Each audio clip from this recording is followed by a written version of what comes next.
Bismillahirrahmanirrahim. InsyaAllah kita mulalah pelan-pelan InsyaAllah. Kita mula dengan Ummul Quran Al-Fatihah. A'udzubillahi minasyaitonirrajim. Bismillahirrahmanirrahim. Alhamdulillahi rabbil alamin. Ar-Rahmanirrahim. Maliki yaumiddin. Iyyaka na'budu wa iyyaka nasta'in. Ihdinas siratal mustaqim. Siratal ladzina an'amta 'alaihim ghairil maghdubi 'alaihim waladdallin. Amin. أعوذ بالله السميع العليم من الشيطان الرجيم بسم الله الرحمن الرحيم إن الحمد لله نحمده ونستعينه ونستهديه ونستغفره ونعوذ بالله من شرور أنفسنا ومن سيئات أعمالنا من يهده الله فلا مضل له ومن يضلل فلا هادي له أشهد أن لا إله إلا الله وحده لا شريك له وأشهد أن محمدا عبده ورسوله Qala rabbi shrah li sadri wa yassir li amri wahlul 'uqdatam min lisani yafqahu qawli rabbi zidni ilman amma ba'. Assalamualaikum warahmatullahi wabarakatuh. Alhamdulillah, pertama-tama marilah sama-sama kita bersyukur kepada Allah Subhanahu Wa Taala. Dengan izin Allah kita diberikan kesempatan pada malam ni untuk bertemu, dan insya-Allah pada malam ni kita akan sambung sedikit perbincangan kita daripada perkara-perkara yang lepas, dan insya-Allah kita akan melihat tentang bagaimana perkara-perkara yang menjadi realiti pada hari ini. Kita akan sentuhlah sebagian mukadimahnya. Sebelum itu saya ingin sama-sama membawa beberapa petikan ataupun beberapa perkara yang telah disebut oleh Al-Imam Ghazali rahimallah, bahawa menyatakan kepada kita tentang bagaimana antara perkara yang penting dalam hidup kita ini ialah bahawa kita ini mestilah mempunyai kekuatan iman, kekuatan iman. Dan iman ni bukan dia hanya sekadar sesuatu yang kita cakap-cakap, tapi merupakan sesuatu yang kita kena faham, kita kena hayati. Yang paling penting sekali ialah kita hayati. Sebab tu Imam Al-Ghazali dia membahagikan iman itu kepada tiga golongan. Ada tiga golongan orang beriman ni. Yang pertama ialah dia kata orang yang beriman, kata Imam Ghazali, ialah orang beriman yang imannya dipanggil iman awami. Iman orang awam lah, orang awam, orang biasa. Jadi sering disebut orang biasa ni ialah kebanyakannya orang beriman ni dia ikut taklid. Taklid saja, dia mengikut, dia just follow je. Jadi main dia belajar dan dia tengok, mungkin dia tengok ustaz dia, ustazah dia ataupun siapa yang dia rasa ni, mungkin nakib dia ke, murabbi dia ke, dan maka dia pun ikut je, dia follow. Jadi iman ini disebut iman taklidi, iman yang taklidi. Dan seorang pada tahap ini dia tak dapat nak mengemukakan dalil apa-apa, semua dia kata saya ikut je, macam tu kan, lebih kurang lah. Jadi yang ini satu peringkat yang paling rendah sekali. Jadi iman ini begini, ini iman yang masih bahaya. Dia boleh bertukar menjadi kufur anytime. Dan dia juga boleh mendapat bahaya. Iaitu bahayanya apa? Bahayanya ialah apabila iman ini tidak diproses, dan akhirnya bila diuji dengan sesuatu, maka dia boleh berpaling. Dia boleh berpaling daripada al-iman, al-Islam. Macam mana yang digambarkan dalam surah Al-Hajj itu yang saya baca kan. Wa minan nasi man ya'budullaha ala harf fa in asabahul khair ithma'an nabih wa in asabathul fitnah inqalab ala wajhi an khasirat dunya wal akhirah zalika huwal khusranul mubin. Di kalangan manusia itu ada yang beribadah kepada Allah, tetapi dia ibadah di tepi-tepi. Maknanya dia dalam keadaan ikut-ikut je lah. Dia tak ada duduk dalam proses untuk nak baiki, nak mengenal dan sebagainya. Tak duduk dalam proses tarbiyah, nak meningkatkan diri dia, islah diri dia. Tak duduk dalam proses dakwah untuk cuba memantapkan lagi, menyempurnakan lagi tarbiyah tadi. Dan tidak juga menuju kepada kemuncak, iaitu berjihad fisabilillah. Jadi dia sekadar duduk tepi-tepi. Fa'in asabahul khair, maka diberikan kepada dia kebaikan, dia tetap macam itu. Iman dia tetap macam itu. Dia main ikut-ikut je imannya, amal dan sebagainya. Dan bila ditimpakan fitnah, ditimpakan kepadanya fitnah, ujian, maka inqalab ala wajhi, maka dia berbalik. Ini kita lihat bagaimana iman yang paling paling rendah sekali yang kita tak boleh duduk kat situ. Kita tak boleh duduk kat situ. Kemudian begitu juga iman yang kedua disebut iman orang yang mutakallimin. Kata Imam Ghazali, iman yang kedua ni iman al-mutakallimin. Iman orang-orang yang belajar. Dia belajar sifat 20, dia belajar tauhid, dia belajar tentang dalil-dalilnya. Tetapi iman itu dia cukup sekadar berpegang dengan dalil-dalil, dengan ayat Quran, dengan hadis. Tetapi iman ini dia tidak dapat dihayati, tidak dapat dirasai. Macam itu. Jadi sekadar mutakallimin. Jadi kita hari ini melihat ramai orang dia sibuk dengan ilmu kalam. Mutakallimin ni ilmu kalam, orang yang duk bercakap pasal iman, tauhid. Tapi rupanya iman tu tak meningkat, tak dirasai pun. Kalau kita kata kenal Allah ni, cakap kenal Allah ada gitu je. Jadi ini bahaya pun juga. Jadi iman yang mutakallimin ni dia mendekati iman awam juga. Lebih kurang macam itu. Walaupun dia belajar. Jadi hari ini kita tengok perdebatan demi perdebatan tu adalah ilmu kalam.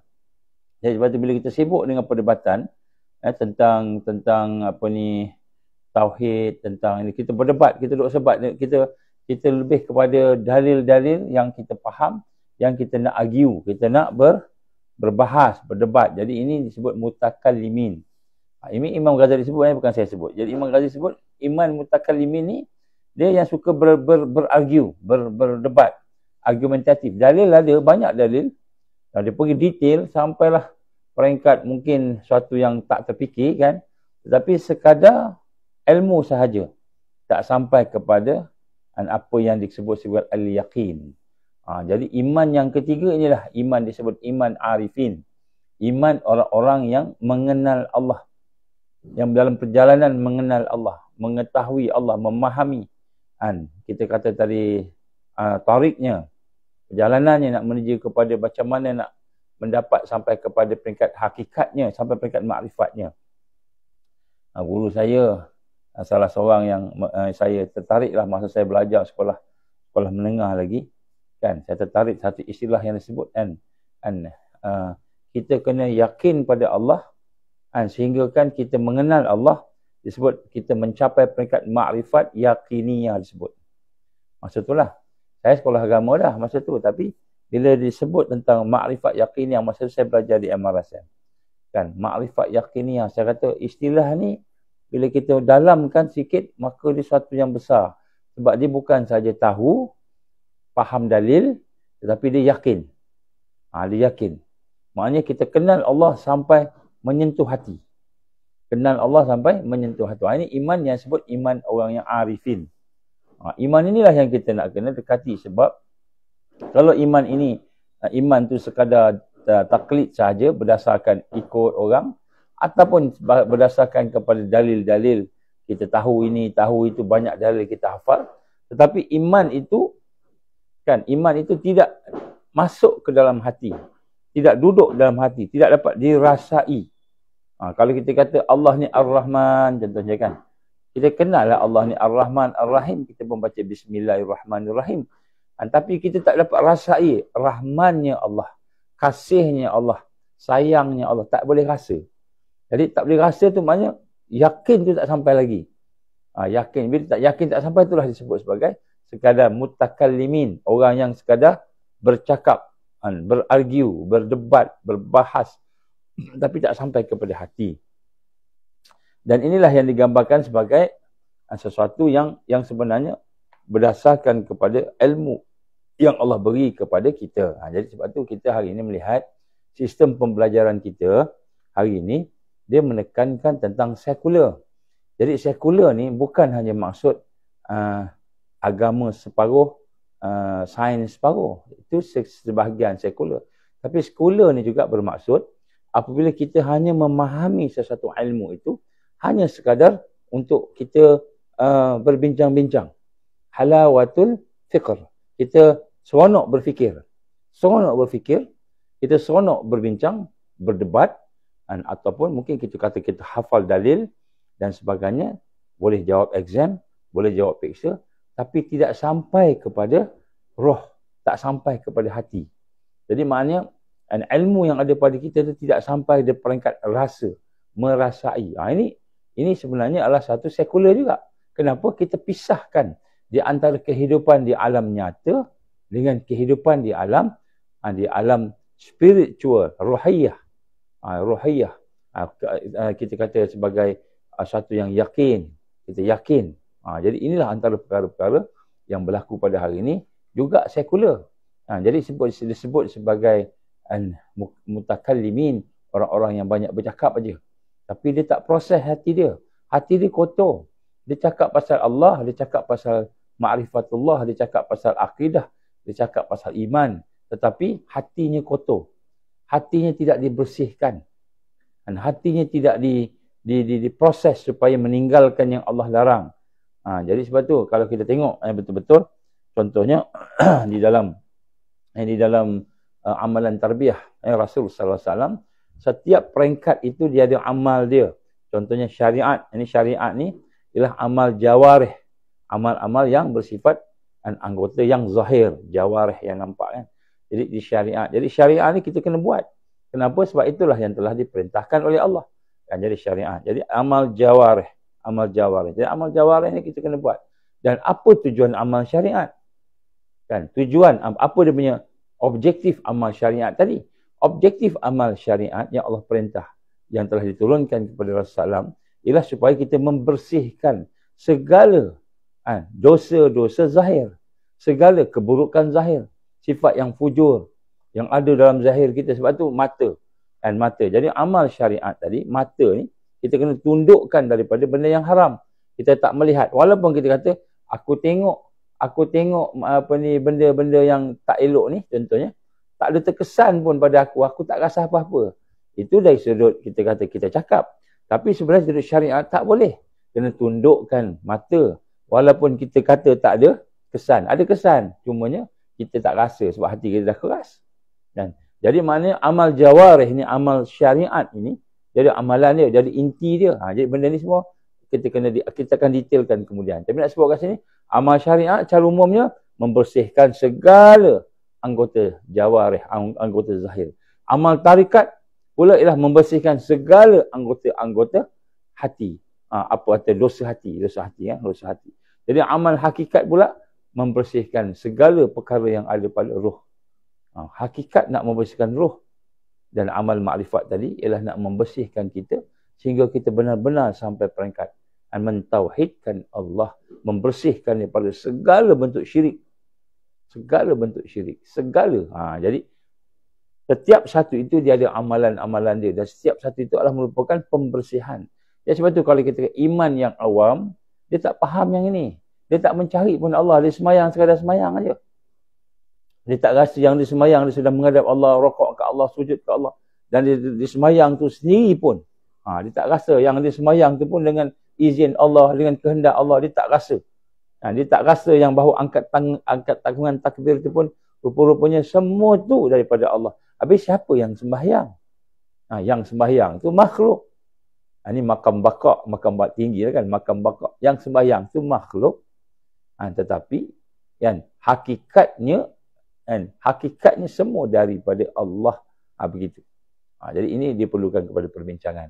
Jadi nak sebut kat sini, pada hari ini kita didedahkan dengan amalan-amalan orang yang imannya awam. Iman awam ni dia ikut aja, dia taklid saja.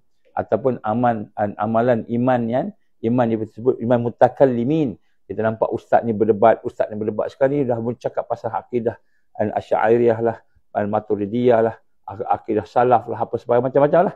Jadi dia mutakallimin, dia bercakap, dia berdebat. Bukan kata salah benda tu, tapi nak sebut kat sini perkara itu sebenarnya tak cukup, tak sempurna.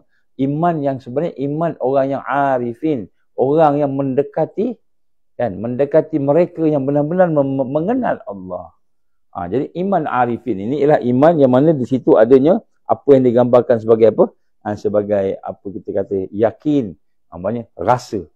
Iman dengan perasaan kita. Kita yakin, kita merasai. Ini contoh. Jadi bila kita melihatkan yang ini, maka kita kena faham, untuk mendapat sampai kepada peringkat iman yang arifin ini, kita perlukan kepada panduan-panduan tarbiyah. Macam saya sebut yang lepas, kita perlukan kepada rukun-rukun tarbiyah berjalan dalam hidup kita. Contohnya kita kata, kita hidup bersama dengan panduan, bimbingan rohani yang disebut sebagai murabbi misali. Mesti ada murabbi. Mesti ada orang yang bantu kita, tolong kita, bagi petunjuk kepada kita dari sudut soalan yang kita tak boleh nak jawab, tak boleh nak faham. Ini adalah antara perkara-perkara yang sekarang ni telah dipisah-pisahkan. Sebab tu hari ni dia boleh dapat PhD dalam bidang usuluddin, dalam bidang syariah ataupun bidang akidah. Tetapi akhlak dia tu tak sama macam mana ilmu dia. Kenapa? Rupanya dia baru sampai peringkat mutakallimin. Peringkat maknanya iman tu tak sampai yakin lagi lah. Tak sampai rasa. Dia tak boleh rasa takarub dengan Allah.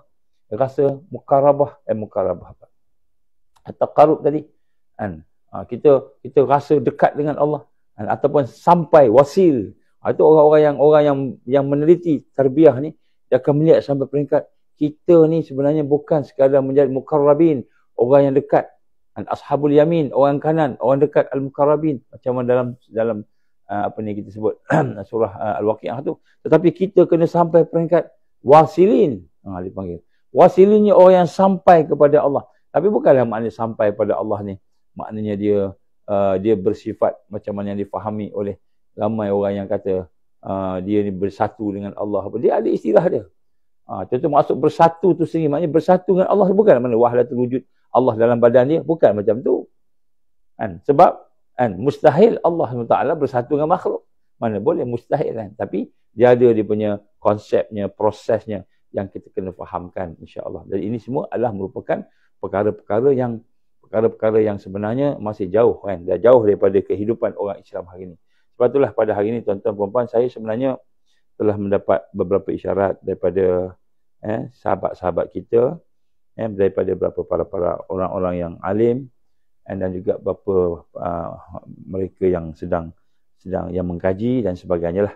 Jadi dalam isyarat-isyarat itu sebenarnya apa yang ditunjukkan oleh Allah Subhanahu Wa Taala kepada kita pada hari ini tentang peristiwa-peristiwa yang berlaku di dunia ini menunjukkan bahawa pergerakannya sangat pantas, sangat cepat.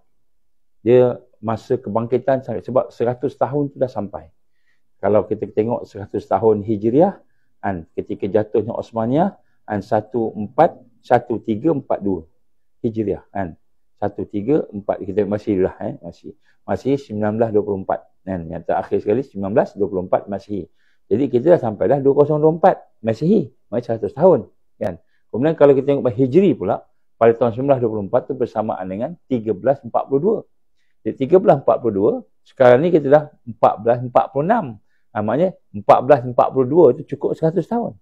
1442 ni tahun berapa Masihi? 2022. Jadi maknanya dah lepas. Jadi kalau nak kira dari sudut timing tadi tu, innallaha yab'atsu li hadhihi al-ummah ala kulli mi'ata sanah, kan? Ala kulli ra'sin mi'ata sanah ma yajadidu laha dinaha tadi, hadis kebangkitan tadi 100 tahun tadi, maka sudah tentulah sahabat. Sebab tu pergerakan kebangkitan saya nak sebut pada malam ini sebagai mukadimahnya, bahawa pergerakannya sangat cepat. Dan isyarat-isyarat ini juga telah sampai. Saya pun dapat beberapa panduan daripada beberapa orang yang soleh, dan juga daripada beberapa petunjuk-petunjuk yang Allah bagi dengan jelas dalam keadaan kita, bagaimana keadaan itu kita peperangan dan sebagainya semakin dekat. Oleh sebab itulah saya buat tajuk-tajuk yang begini. Saya mulakan dengan kita sebut sebagai fiqh kemenangan. Fiqh kemenangan. Jadi fiqh kemenangan ni, satu kefahaman macam mana boleh tajdid, boleh menang ini, dia ada dia punya syarat-syaratnya, dia ada dia punya sebab-sebabnya, dia ada dia punya sifat-sifatnya.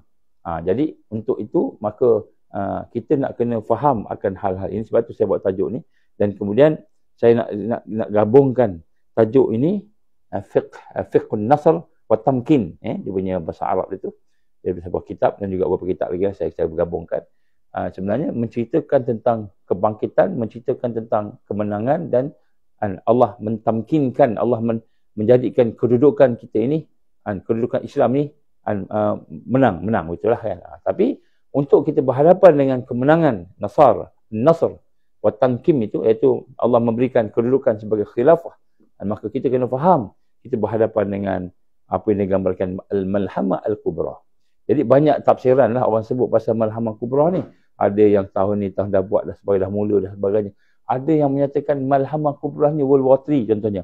Jadi ada macam-macam tafsiran. Kita tak nak pergi kepada perdebatan ilmu kalam lah. Kita sebut ilmu kalam bahagian kronologi. Tapi kita nak melihat tentang apa yang sedang berlaku. Apa yang sedang berlaku dan kemudian sebenarnya yang tersuratnya seperti satu penyusunan yang baik yang tersurat. Sebab tu dalam kuliah-kuliah ataupun kita kata perkongsian kita yang lepas-lepas, saya menyatakan bahawa sebenarnya apa yang dilakukan oleh Dajjal ini, yang kita tahu dalam Quran, dalam hadis, Nabi menggambarkan fitnah terbesar ialah Al-Masih Dajjal. Dan kita tahulah Melek Mesayap yang digambarkan oleh orang Yahudi itu kan, Antichrist yang digambarkan oleh orang Nasara, Kristian tadi. Jadi inilah kita kata kemuncak dia. Nabi pun sebut hadis sahih kan. Jadi maknanya menuju pada kemuncak dia lah sebenarnya yang menyusun dan sebagainya. Jadi kita lihat hari ini apabila jatuhnya Osmaniyah 100 tahun yang lepas kan, pada masa itu kerajaan Islam pecah habis, pecah. Nusantara pecah. Nusantara pecah. Kan Indonesia pecah dengan Malaysia, kan Malaysia dibagi kepada tentera salib namanya British, kan Indonesia dibagi kepada tentera salib yang namakan Belanda, kan begitu juga sebagainya Spanyol, sebagainya Spain kan, ataupun sebagainya France dan sebagainya. Jadi maknanya kita pecah-pecah habis. Begitu juga di South Africa, di negara Arab Middle East dia pecah-pecah. Palestin sendiri dibagi pada British. Kan? Palestin pada British. Sama dengan Malaysia ni. Kenapa? Sebab Malaysia ni sama dengan Palestin lebih kurang. Dia punya kedudukan. Saya pernah buat satu analisa bagaimana Palestin dan Malaysia ni sama. Dari sudut dia punya status dia.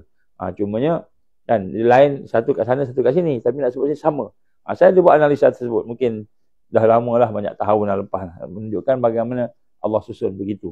Jadi apabila telah kita berpecah-pecah tadi, maka di sinilah kita melihat sebenarnya kita berada di dalam mulkan Jabarian.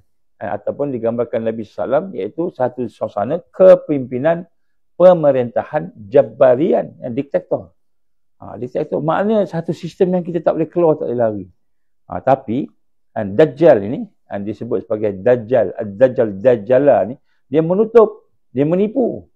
Dia menutup kebenaran, Dajjal ni. Menipu. Jadi maknanya kita nampak benda tu baik. Kita nampak benda tu okey.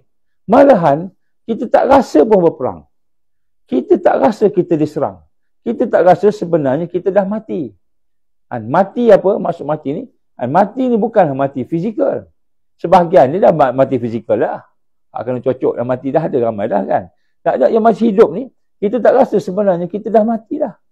Mati di mana? Yang paling penting sekali ialah matinya hati. Matinya roh. Matinya kesedaran. Al-aqlu wa'i. Akal yang sedar tu mati. Kenapa telah diserang? Kita masih rasa bangga dengan pendidikan yang kita terima. Saya belajar dulu kat Amerika. Saya belajar dulu kat dekat London. Saya belajar dulu kat Australia. Saya belajar kat universiti kebangsaan, universiti teknologi dan sebagainya. Kita masih bangga dengan ilmu kita. Sedangkan ilmu yang kita belajar tu terpisah daripada iman. Terpisah. Terpisah daripada iman. Terpisah. Saya masa belajar, saya ingat salah satu benda yang kami nak kena buat masa saya belajar dulu, yang salah satu yang saya ambil ialah medical engineering. Salah satunya saya kena belajar physiology dan advanced physiology. Sistem manusia, medical, apa yang dalam sistem manusia. Saya belajar tu. Dan salah satu daripada amalinya, kena potong mayat. Tapi kalau potong mayat mahal satu. Yang kedua, mayat tu dah mati. Kita tak nak belajar yang mati, kita hidup. Maka yang kita nak potong orang tak boleh. Kan? Orang ni mana boleh nak potong-potong itu kan. Jadi paling hampir dengan orang lah babi. Kan? Babi, khinzir. Jadi satu hari, saya diarahkan pergi ke makmal, dipanggil advanced physiology. Dia cerita tentang anatomy dan sebagainya. Anatomy ni macam mana badan kan. Sebagainya. Maka dia kata, buat kajian kat babi ni. Babi tu hidup. Daripada hidup, dibelah, disemak, dia tengok, dia buat uji kaji, tengok jantung macam mana, bila kena injek macam ni, jantung jadi apa, perut dia macam mana, sebagainya kan. Jadi, dia sampai akhirnya macam mana kita akan bagi sesuatu yang menyebabkan babi tu mati. Babi besar-besar orang ni, besar. Jadi sebab apa, lepas daripada tu, dia orang panggang babi tu kan. Ini orang putih lah kan. Jadi, saya masa tu, saya jumpa dengan Muta'al Al-Jabari, rahimahullah, Syekh Muta'al Al-Jabari, rahimahullah. yang salah seorang orang yang mendidik saya lah pada masa dah meninggal dah. Ya, yang antara orang yang lama dalam dakwah. Dan saya tanya dia, Syekh macam mana ni? Saya nak kena belah babi ni minggu depan ni. Belah babi, lepas tu bunuh babi tu pula kan. Saya kata, lepas tu Syekh tu senyum lah, dia kata. Kita ni, dia kata belajar, tak apa kan, tak apa. Walaupun saya tahu benda tu, saya bertanya juga kat murabi saya, salah seorang murabi saya tanya. Dia katakan dia, macam mana Syekh saya nak kena belah babi? Dia senyum. Dia kata dia bukan dia tak tahu, saya pun belajar juga kan. Tahulah sikit sebanyak hukum hakam kan. Tapi nak tahu daripada dia. Dia senyum, dia kata, kan buatlah. Kerana itu pun perjuangan, itu pun akidah. Dihubungkan belah babi tadi dengan perjuangan, dengan jihad, dengan dakwah, dengan tarbiyah. Dihubungkan dengan iman. Itu baru kita kata belajar tu kan. Sains ni tapi dihubung dengan iman. Barulah kita nampak, oh rupanya kan. Babi ni pun makhluk Allah.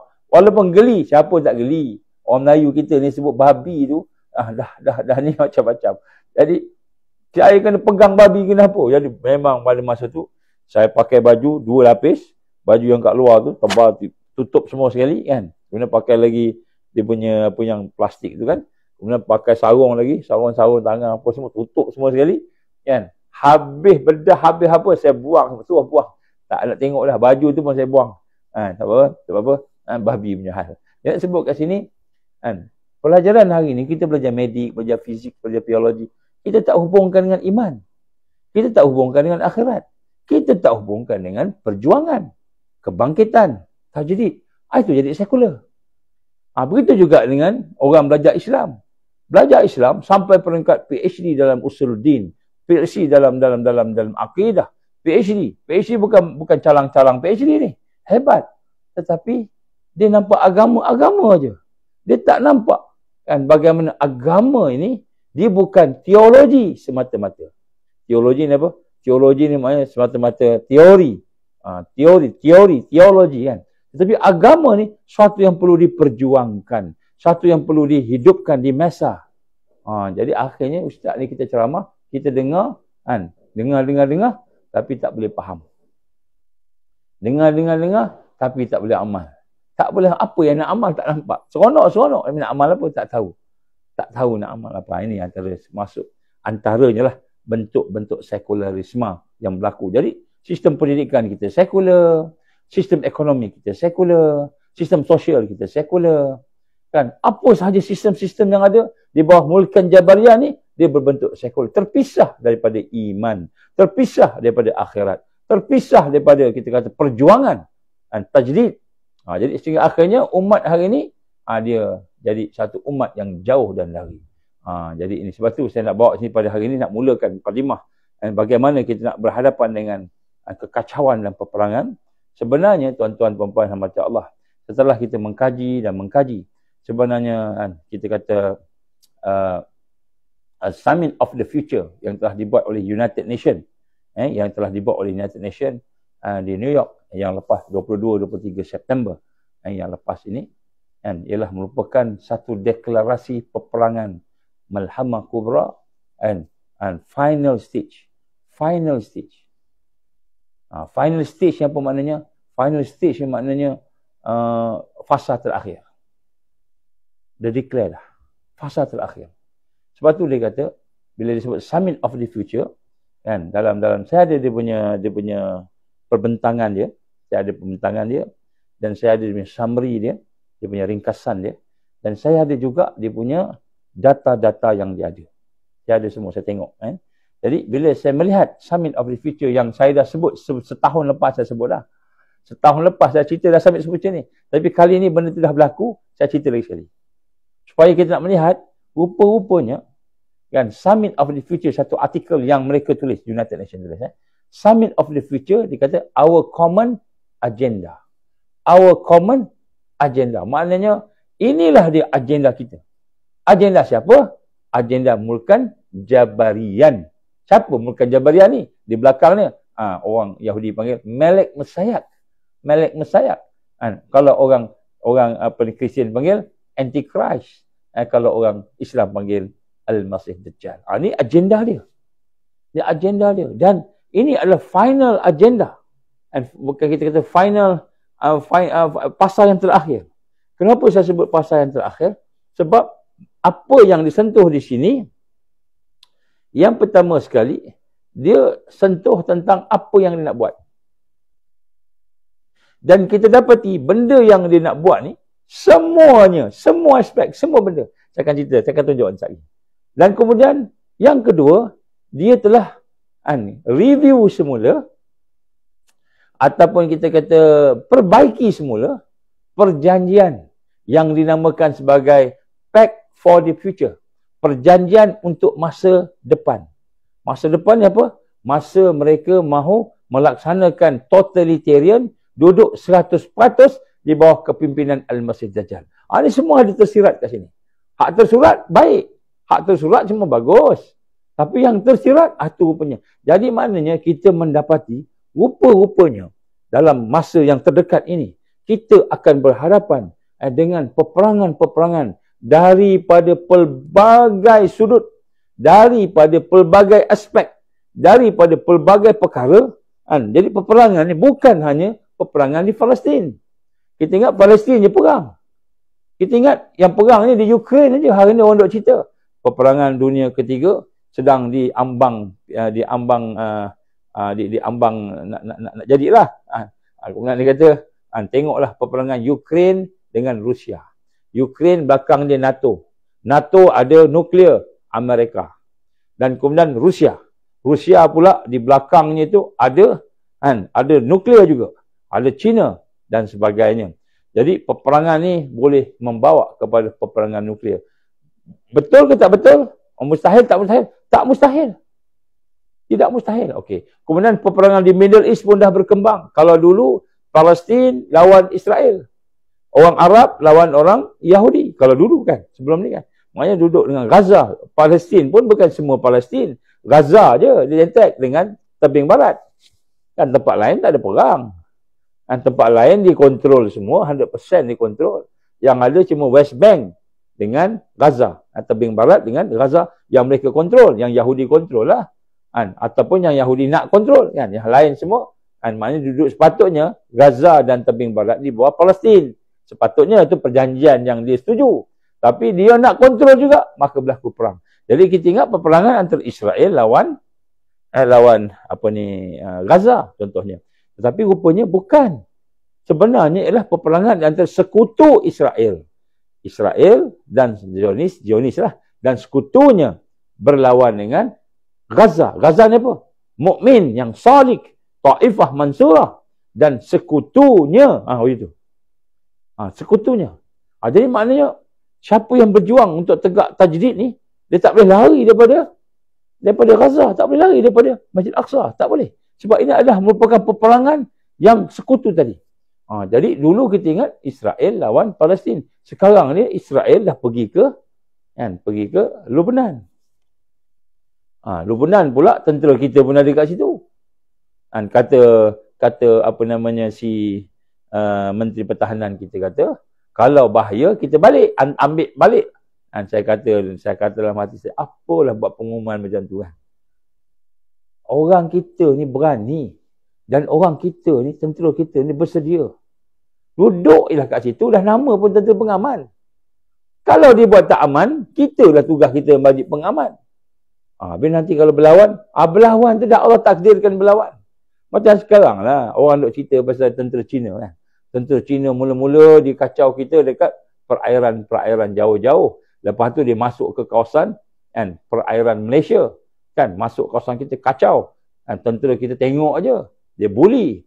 Lepas tu masuk pula ke Pulau Pinang. Pergi masuk atas darat. Mula-mula kita kata dekat laut je. Dah atas darat. Atas darat. Lepas atas darat pula.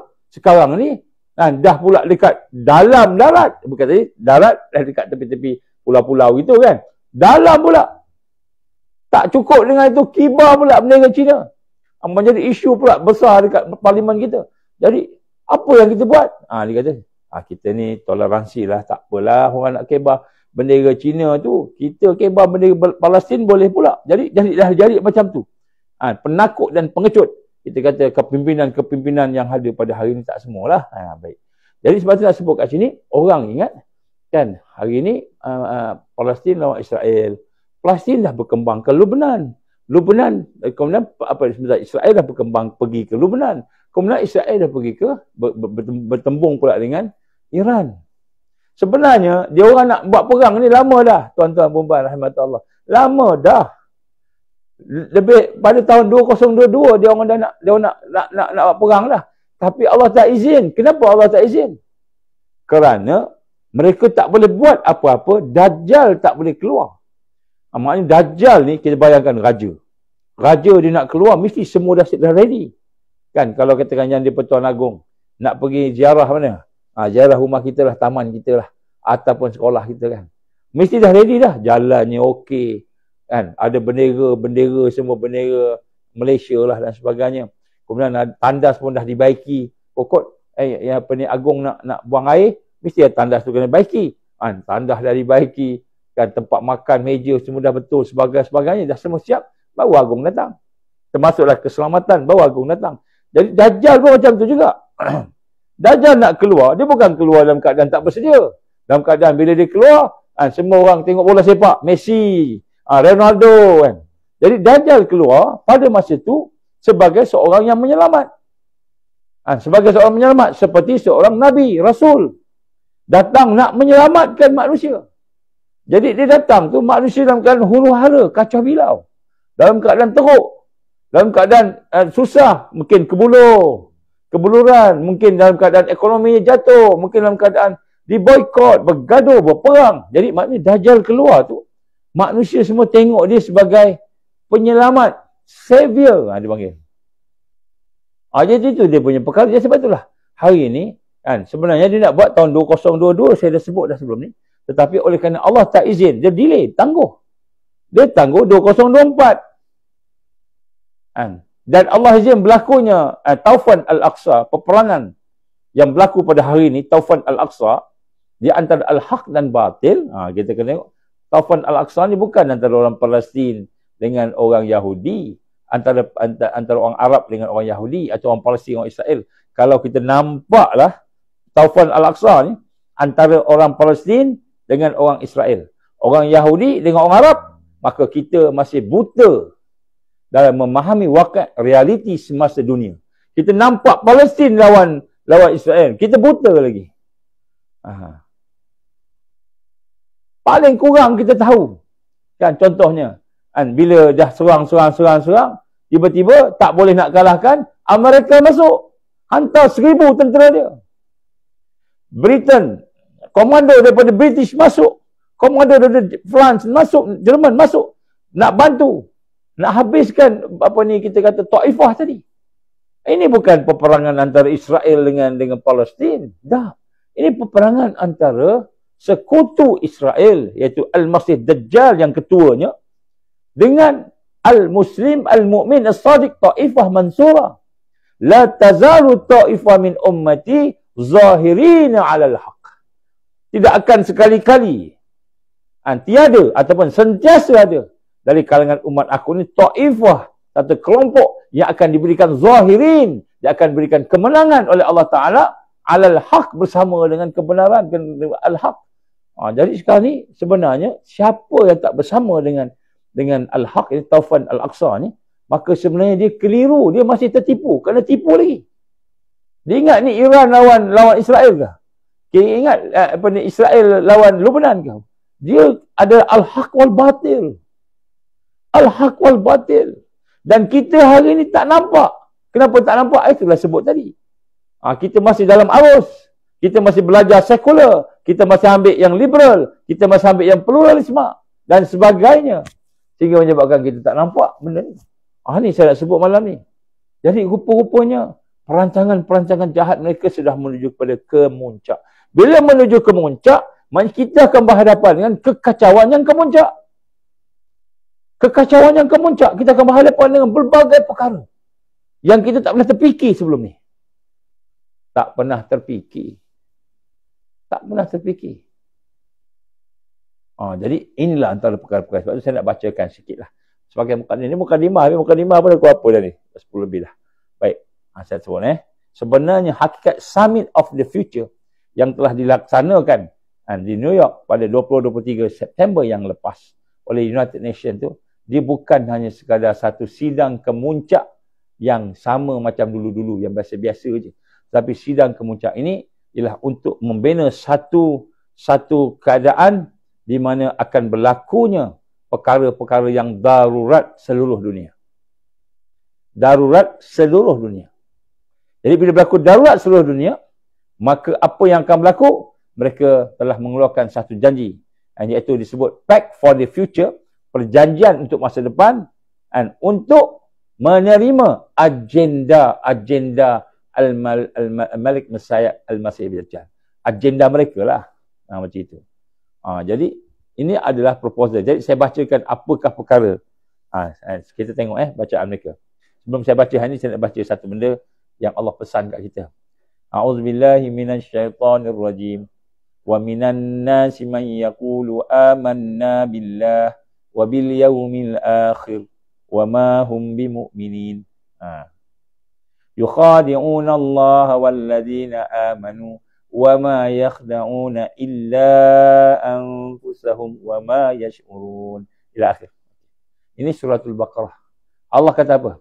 Wa minan nasi man yaqulu amanna billah. Di kalangan manusia itu. Siapa manusia mana ni? Kalau dalam kita punya tengok suratul Baqarah ni, manusia munafik. Siapa yang munafik ni? Musuh Islam lah.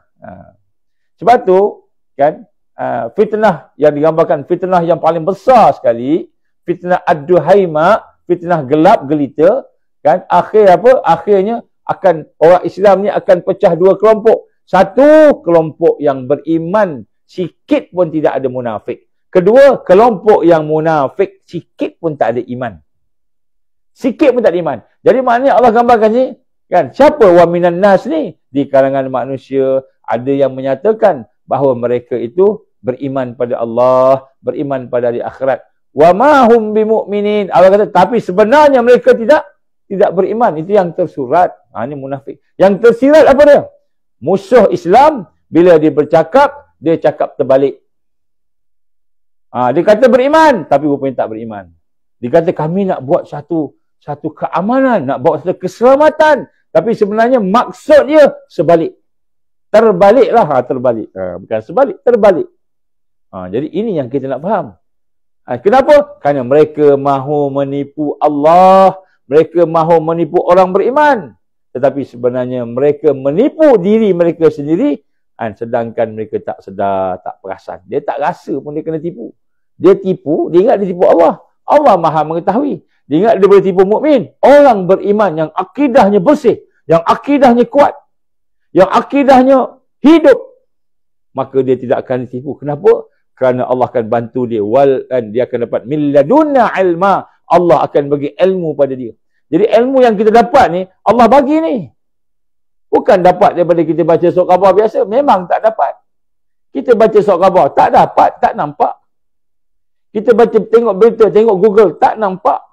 Kita baca hadis, baca Quran, baca pula apa yang ada, tak nampak. Kecuali min ladunna ilma, Allah bagi ilmu. Jadi ilmu ni Allah bagi ni. Tak semua orang ada ni.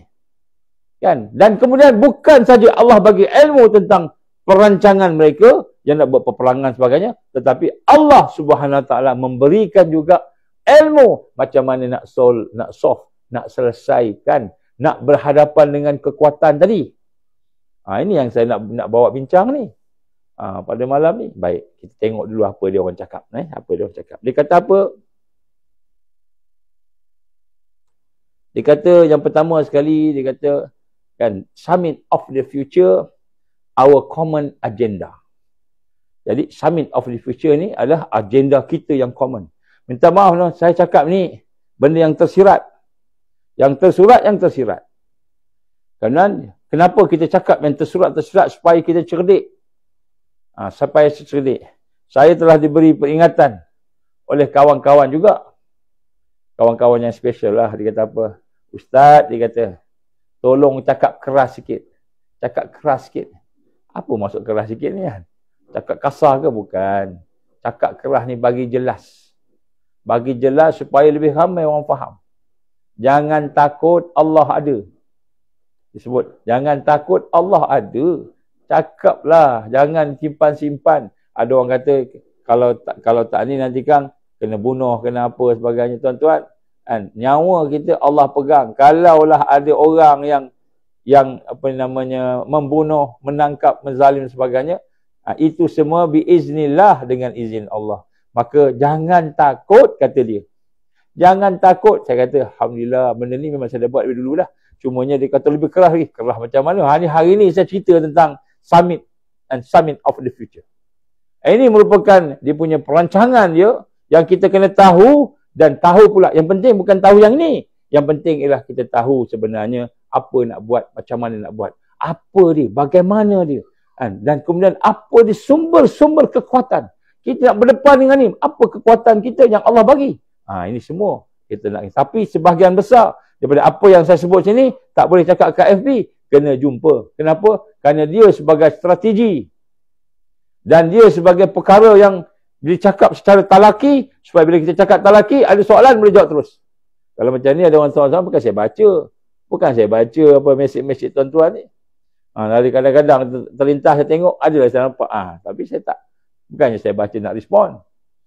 Kena jumpa depan talaki. Jadi tuan-tuan, puan-puan, kita kena ada satu masa kita kena jumpa. Jumpa, bincang-bincang, tanya-tanya. Nak buat macam mana ni? Ni semua dah ada dah. Baik, Summit of the Future and our common agenda. Maknanya ini adalah isyarat daripada Al-Masih Dajjal. Bahawa inilah yang mereka nak buat. Inilah yang mereka nak buat. Jadi bila kata ini yang mereka nak buat, maka sebenarnya kan inilah peperangan Malhamah Kubra. Al-Malhamah Al-Kubra. Dia bukan hanya peperangan yang melibatkan kan kita kata bom dan apa. Tak, dia melibatkan semua sekali. Sebab apa? Sebab itu disebut, Nabi sebut sebagai mulkan jabarian. Nabi tak sebut kan, Nabi tak sebut sebagai an individu, raja, ataupun yang panggil malik, jabarian, malik, diktator, raja yang diktator. Tak. Dia sebut, Nabi sebut dalam hadisnya mulkan jabarian, ataupun mulkan apa? Mulkan sistem pemerintahan, semua sekali. Semua sekali, bukannya setakat nak perang aja. Nak ugut kita dengan kapal perang dia. Dan hari ini, dia baru tunjuk kapal perang dia yang besar, orang negara Cina, kita dah takut gentar dah. Dah gentar dah. Tengok kapal perang besar dah gentar. Seolah-olah kita rasa itulah dia yang kuat, yang hebat, yang boleh menghancurkan kita. Gentar kita, takut kita. Seolah-olah tak ada iman pada Allah Subhanahu Wa Taala. Seolah kita syirik kepada Allah. Tidak mentauhidkan Allah. Mana kita punya suara tak dengar? Testing 1, 2. Suara tak dengar ke? Cuba bagi ni sikit. Bagi respon sikit. Dengar tak suara? Dalam, dengar tak suara? Testing. Ada orang kata suara tak dengar. Tak apa. Kalau ada 3 orang kata tak dengar, saya repair. Kalau setakat seorang, mungkin tempat dia tu. Jadi dah sebut kat sini, baru tengok kapal dah takut. Menteri Pertahanan yang sebelum ni kata apa? Kapal ni besar. Kapal kita sampan aja. Takut. Kat mana iman dia? Di mana iman dia ni? Itu kata syirik. Itu kata syirik. Jadi nak sebut kat sini, kan? Apabila yang memimpin itu sendiri penakut, agaknya layak ke nak memimpin orang yang nak bangkit Nusantara, nak bangkit ni? Tak layak. So kenapa nak pilih dia lagi? Tak payah pilih lah. Kan? Habis, kan? Kalau kita pilih tak pilih tu kan, tak apa. Siapa tak nak ngundi, tak payah pilih dia lah. Kalau nak ngundi, siapa nak ngundi, tak payah pilih lah. Baik. Jadi contohnya gini, maknanya kita sebut sini bahawa bila Nabi menggambarkan hadis tadi tu, mulkan tu kerajaan, sistem pemerintahan, jabarian yang akan dikuasai secara total. Maka Summit for the Future ini sebenarnya adalah merupakan satu sidang kemuncak yang dibuat oleh mereka untuk menyatakan, kita kata reaffirm, untuk dia nak meyakinkan kepada semua tentera dia. Takkid ni bukan Freemason saja, bukan Illuminati je, semua tentera yang terlibat ni. Yang ekonomi, WEF terlibat. Yang kesihatan, WHO terlibat. Dan yang kanak-kanak UNICEF terlibat, semua terlibat belaka. Sebab tu bila kita kata apa yang berlaku pada GISBH yang ada, kan, anak-anak, ada yang anak tu tak sampai setahun lagi, bulan-bulan umur dia. 40 hari dipisahkan daripada ibu dia. Dipisahkan daripada ibu dia. Apa cerita ni? Ajaran sesat mana yang dah masuk dalam anak-anak baby yang kecil tu? Maknya tak kena tangkap. Baby tu ada di tempat pengasuhan. Baby diasingkan daripada mak 40 hari dah. Baby tu menyusu lagi. Mana ajaran sesat yang ada kat baby tu? Baby tu tak boleh nak cakap pun tak pandai lagi. Ajaran sesat apa? Ini tetapi dalam United Nation Charter, children di bawah tanggungjawab negara. Tak salah lah dia kata. Sebab kita nak pastikan budak-budak tu bagus walaupun tidak fitrah. Tidak fitrah. Baik. Jadi ini saya nak sebut sini. Benda ni agak keras sikit lah. Sebab saya dah diminta supaya keras sikit. Saya bukan cakap, sebenarnya saya cakap dulu dah keras sikit lah. Tapi kita cakap lembut, ada berlapik lah. Hari ni pun berlapik juga. Baik, Summit of the Future ini, what would it deliver? Apakah yang akan dia sampaikan? Ini saya sebut. Ini semua peluru-peluru dia ni. Ini semua peluru dia. Yang tersurat cantik. Kan? Wa minan nasi man yaqulu amanna billah wa bil yaumil akhir. Di kalangan manusia dia menyatakan bahawa kami beriman kepada Allah, kami beriman kepada di akhirat. Allah kata apa? Wa ma hum bimu'minin, sebenarnya mereka tak beriman. Jadi Allah nak gambarkan musuh Islam dia cakap terbalik. Kita duk ikut dia, duk sanjung dia, duk follow dia, tak buat apa. Dah Allah bagi dah. Dah Allah bagi dah. Jadi Summit for the Future ini, of the Future ini sebenarnya adalah ikrar janji, pact for the future untuk menyerang seluruh dunia serentak. Sebab tu saya sebut, masa dah terlalu dekat. Dah terlalu dekat. Isyarat yang saya dah terima cepat sangat. Kita ingat 2026, rupanya 2025 sesuatu akan berlaku. Bila 2025 ni? Lagi berapa bulan je? Jadi sebab tu kita hari ni jangan lengah-lengah. Jangan tangguh-tangguh. Jangan malas-malas. Kalau kita kata kita kena bersatu segera. Kalau kita kena buat sesuatu tu segera. Jangan tangguh-tangguh. Kita ingat kita 10 tahun yang lalu ke? 100 tahun yang lalu kita dah dibuang dah habis. Maka dia kata, what would it deliver? Dan bagaimana, how would a pact for the future that adopts the proposal of the Secretary General change our world? Macam mana perjanjian untuk masa depan ini yang telah ditandatangani oleh kepimpinan dunia, semua, Malaysia pun sign juga, and pact for the future that adopt, yang akan diterima proposal daripada Secretary General to change our world. Dia sekarang ni Secretary General ni, dia jadi macam yang di Pertuan Agong dunia lah. Jadi saya nak cakap ni, baguslah Secretary General. Tapi nak sebut sini, dalam dia punya ni, saya sebut yang last dulu lah. Bukan yang mula, yang last dulu lah. Dia kata apa? Secretary General ni sebenarnya untuk permulaan aja, introduction je. Mereka merancang United Nation, UN 2.0. Nampak tak? Dia nak ambil sistem semua sekali. Dia nak totalitarian semua sekali. Siapa yang nak merintah dunia ni? Dia kata United Nation 2.0. Sekarang ni United Nation dia tak ada, 1.0 pun tak ada. Jadi maknanya Pact for the Future ni satu perjanjian yang diikat oleh kepimpinan dunia, seluruh dunia ni, dah tanda tangan. Di dalam General Assembly dia, United Nations tadi, di akhir sekali perancangan daripada United Nation 2.0. United Nation 2.0. Saya baca ni dulu baca ni. Sebab ini yang paling penting nak nampak kaitan dengan Dajjal.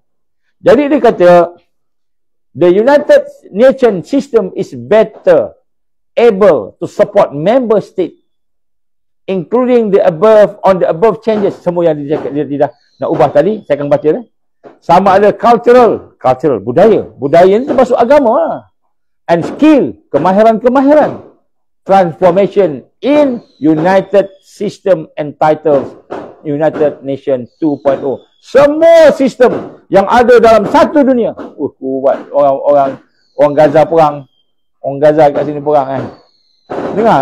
Dengar. Boleh saya cakap dengar ke? Dengar bunyi entuk belakang. Jiran kita sambut hari raya Deepavali. Jadi dia duduk beracun, tembak sana tembak sini lah. Jadi saya cakap ni terganggu sikit, tapi pasal insya-Allah kita pakai mikrofon ni, mudah-mudahan boleh masuk. Jadi kalau tak boleh masuk, cuba cakap. Baik, jadi dia kata semua cultural ni termasuk agama. Cultural ni budaya, kehidupan semua sekali. And skill ni apa? Skill ni kemahiran, sains, AI, semua sekali.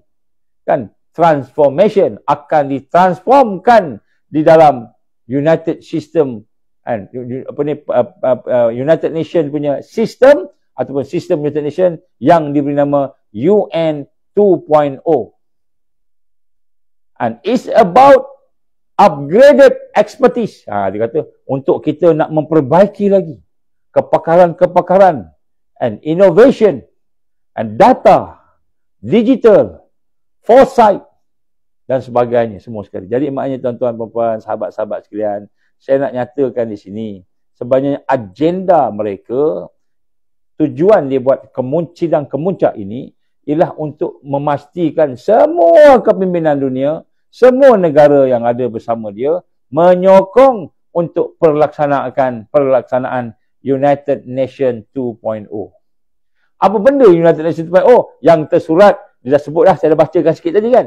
Dia akan menjadikan seluruh sistem budaya dunia, seluruh sistem kemahiran, skill, AI dan sebagainya duduk di bawah sistem United Nation, duduk di bawah pemantauan dan pengawalan United Nation yang akan melibatkan inovasi, productivity, melibatkan data, melibatkan digital, melibatkan kepada pandangan-pandangan, prinsip-prinsip dan juga tentang sains. Semua tu akan diletakkan di bawah United Nation 2.0. Apa bendanya 2.0 ni? Itulah yang kita faham, yang kita nampak sini, sebenarnya mereka nak membentuk kepimpinan yang menyeluruh, iaitu di bawah satu raja. Raja itulah yang Nabi gambarkan sebagai Al-Masih Dajjal. Al-Masih Dajjal. Ni yang tersirat. Yang tersurat tak sebutlah kat cerita Dajjal. Kalau dia sebut cerita Dajjal, kan, ramai tak nak sign. Sebenarnya yang sign tu pun orang dia juga. Yang sign tu pun orang dia juga. Jadi nak sebut kat sini bagaimana keadaannya. Baik, kita tengok satu-satu. Baik. Purpose, dia punya tujuan dia. Strengthen international cooperation so it delivers fully and fairly on existing agreement. Dia kata dia punya tujuan sidang kemuncak Pact for the Future ini atau perjanjian untuk masa depan semua sekali, supaya memperkuatkan kerjasama antarabangsa, supaya dia boleh melaksanakan ataupun menjamin supaya kejayaan delivered fully. Semua yang dirancang fully disebut. Berjaya secara 100% and fairly. Fairly. Kata fairly ni maknanya kita kata sama rata, justice, adil, tu fairly kan. Jadi kita tengok sebenarnya apa benda yang dia nak ni kan. Agreement on the existing agreement while enabling us to respond effectively. Tengok dan akan mengizinkan, membenarkan, menjadikan kami untuk respond fahamlah kan effectively, secara berkesan tu siapa? New threat, ancaman baru dan opportunities, dan menjadi peluang untuk masa kini, present and the future generation.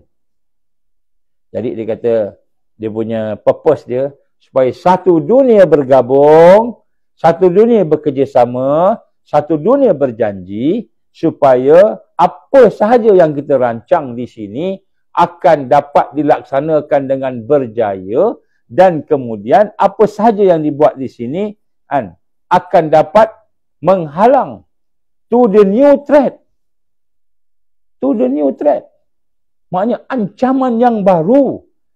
Ancaman apa lagi yang ancaman yang baru ni, tuan-tuan, puan-puan?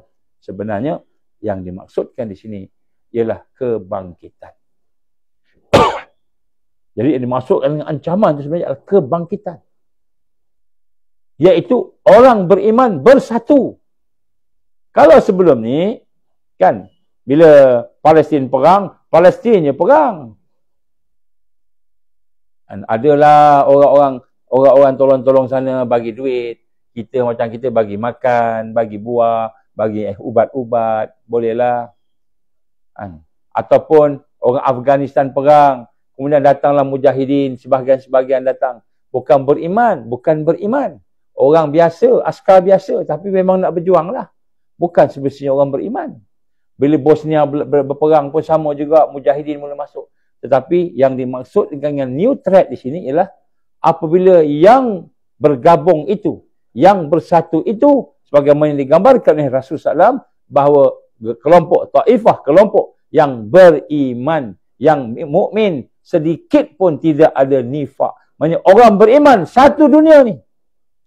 Yang bergerak dengan tarbiyah, yang bergerak dengan dakwah, yang bergerak dengan jihad, yang sebenar.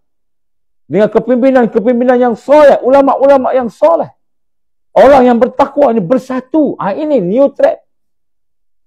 Inilah new threat. Sebelum ni tak bersatu. Jadi dia tahu akan berlaku. Contohnya macam sekarang kan. Orang yang bukan Islam pun di Eropah, di Amerika, di mana-mana. Contohnya peristiwa vaksinasi contohnya. Kita dapati. Pun dah bergabung lah. Doktor-doktor semua pakat-pakat tak setuju dan sebagainya. Banyak juga doktor yang kena tangkap dekat Amerika. Dekat Eropah, dekat Jerman. Ramai juga yang kena tangkap. Ramai juga diugut. Ramai juga, ada juga yang dibunuh. Ini bukan Islam. Jadi dia melihat threatnya apa? Orang bukan Islam yang ada hatinya yang boleh berfikir dengan baik, yang ada fitrah lagi lah. Fitrah yang baik, dia kata ni tak boleh, ni tak boleh. Kan contohnya yang berlaku di Gaza. Ini genocide. Jadi ramai orang bukan Islam pun dah bersama. Dan orang beriman memanglah akan bangkit. Jadi new threat ialah gabungan kebangkitan. Sebab itulah untuk menghadapi gabungan kebangkitan, terutamanya orang Islam, orang beriman, seluruh dunia akan bergabung. Kena bergabung. Maka dia kata kita kena strengthen, kita kena perkuatkan perjanjian-perjanjian sesama kita yang dipanggil sebagai Pact for the Future. Pact for the Future untuk melaksanakan perancangan yang telah kita buat daripada agenda-agenda yang lepas, agenda 21 sampailah kepada agenda 30. Jadi semua kena bersatu. Ini dia punya tujuannya. Ada banyaklah ni, banyak saya tak nak sentuh banyak-banyak. Dia adalah dia punya background dan sebagainya. Tapi saya nak sebut kat sini sikit-sikit je. Yang besar-besar ni ada peluru-peluru yang dia akan gunakan. Yang pertama sekali, the proposal in our common agenda. Common agenda, dia panggil common agenda. Aim to turbocharge. Untuk kenakan turbo. Nak mempercepatkan lagi. The 2030 agenda. Nampak? Jadi sebenarnya yang mereka nak buat ialah mempercepatkan agenda 2030. Apa maksud agenda 2030 tadi?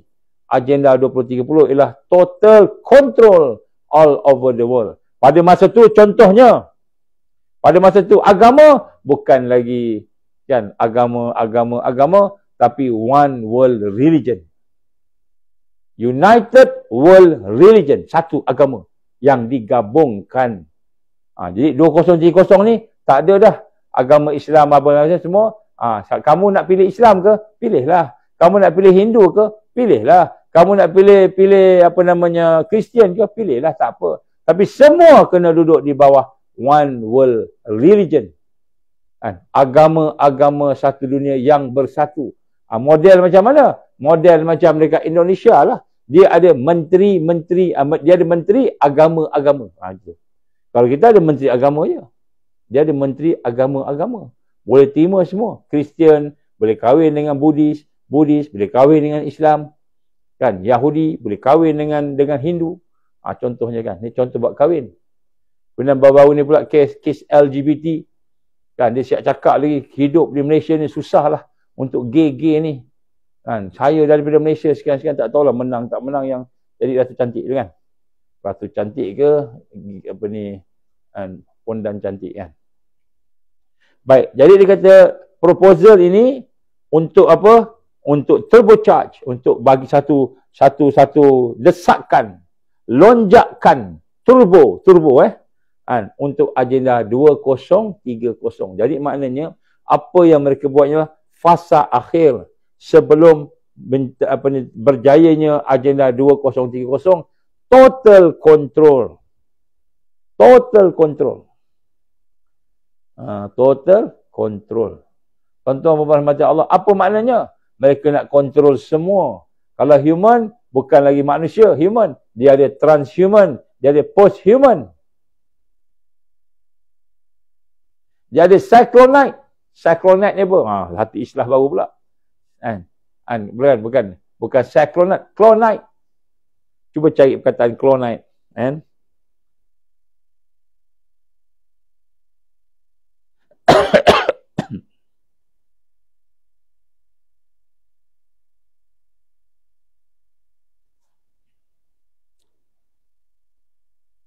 Dia akan ada clonite. Clonite ni apa?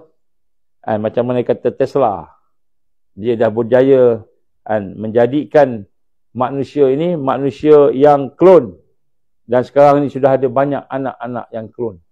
Ada banyak anak-anak yang klon. Jadi sebenarnya teknologi ni nanti saya cerita kemudian sikit lah. Saya nak cerita secara umum dulu. Baik. Jadi sebut kat sini, maka sebenarnya ini adalah untuk nak mempercepatkan turbocharge kepada agenda 2030.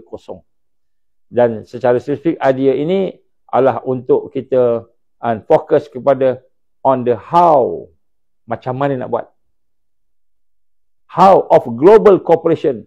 Macam mana nak buat supaya agenda ni berjaya. Dan agenda ni berjaya secara kerjasama semua. Dan secara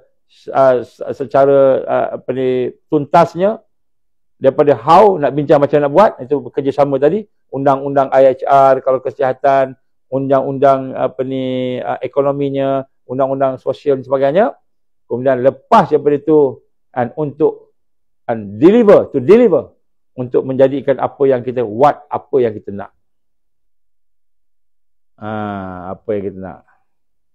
Baik. Jadi sebenarnya mereka dah prepare macam mana nak buat dan apa yang dia nak buat. Dah prepare. Impact. Saya sebut sini impact. Dia kata apa? Impact ni kesan daripada sidang kemuncak inilah safeguarding the future. Safeguarding the future. Macam mana Allah sebut tadi apa? Dia cakap terbalik. Safeguarding the future ni bukanlah maknanya dia nak selamatkan semua. Nak bagi semua elok sebagainya. Tapi sebenarnya safeguarding ini ialah untuk dia nak kontrol semua sekali. Safeguarding the future. Kita pastikan 2030 duduk di bawah raja kami. Quote and quote. Saya sebut ni sebab berdasarkan kepada kita gabungkan dengan hadis tadi. Apa disebut? Decision making yang pertama sekali. Jadi apa maksud safeguarding ni? Macam mana kita kata safeguarding the future tadi? Decision making at global level. Di peringkat antarabangsa, di peringkat global ini consciously avoid foreseeable harms to the safeguard the interest of the future generation. Jadi dia kata kita nak kena buat satu keputusan, decision making, yang mana decision making semua, tak kira negara mana, mestilah secara conscious, secara sedar untuk menghalang daripada ancaman-ancaman yang bakal berlaku kepada generasi masa depan. Nampak tak? Dia disebut future ni. Future generation. Through an envoy. Melalui satu kelompok. Satu envoy. To represent them. Maknanya akan ada wakil-wakil daripada negara-negara ni untuk menjadi wakil kepada generasi masa depan, a political declaration, ataupun bermula dengan kepimpinan punya deklarasi kepimpinan politik with clear commitment yang akan secara jelas berjanji setia untuk bersama dengan kepimpinan dunia tadi, a dedicated intergovernmental forum. Jadi dia akan ada intergovernmental forum. Jadi tak ada dah Parlimen Malaysia, tak ada dah. Parlimen Singapura tak ada. Dia akan ada intergovernmental forum. Maknanya Parlimen Malaysia semua akan habis, dia akan duduk di bawah. Tersirat apa? Nanti saya duduk di bawah sistem seperti komunis. Maknanya dah, bagi government ni dia tak ada dah, dia saja fikir tentang dia. Malaysia nak fikir Malaysia, Singapura nak pergi Singapura, Indonesia tak. Semua tu akan naik ke atas. Dia bukan lagi kita kata wakil rakyat, wakil parlimen di negeri kita ke sebagainya. Dia jadi wakil negara, intergovernmental.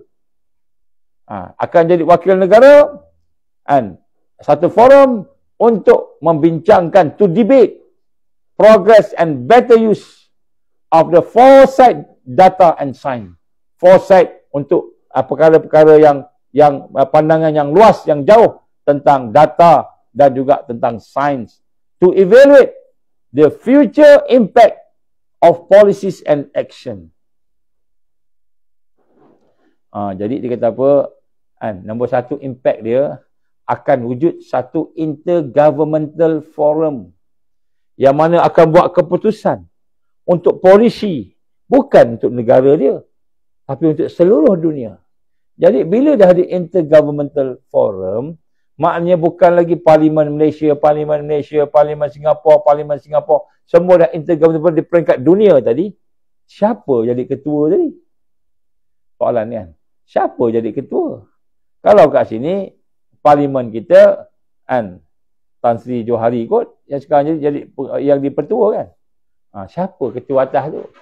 Sekarang ni ada lagi yang di-Pertuan Agong. Kan? Ada lagi sultan-sultan. Siapa yang akan ada kat atas tu? Jadi nampak tak? Sebenarnya dia sedang memperkukuhkan struktur penyusunan kepimpinan dunia daripada masing-masing negara kepada satu saja, one world government.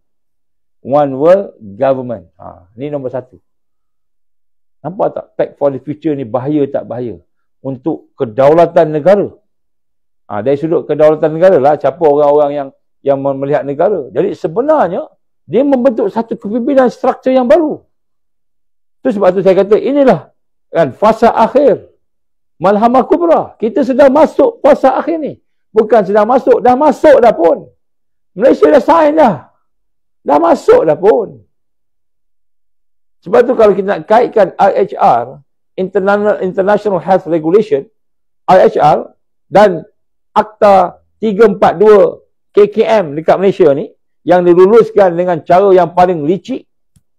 Akta yang penting, memberi kuasa yang luas kepada Ketua Pengarah Kesihatan, DG KKM, dan memberi power yang luar biasa, yang kita dah bincangkan. Cuba tengok balik kuliah saya, Akta 342, apa-apa, bila-bila, apa-apa tu, mana-mana semua tu. Jadi, tengok dia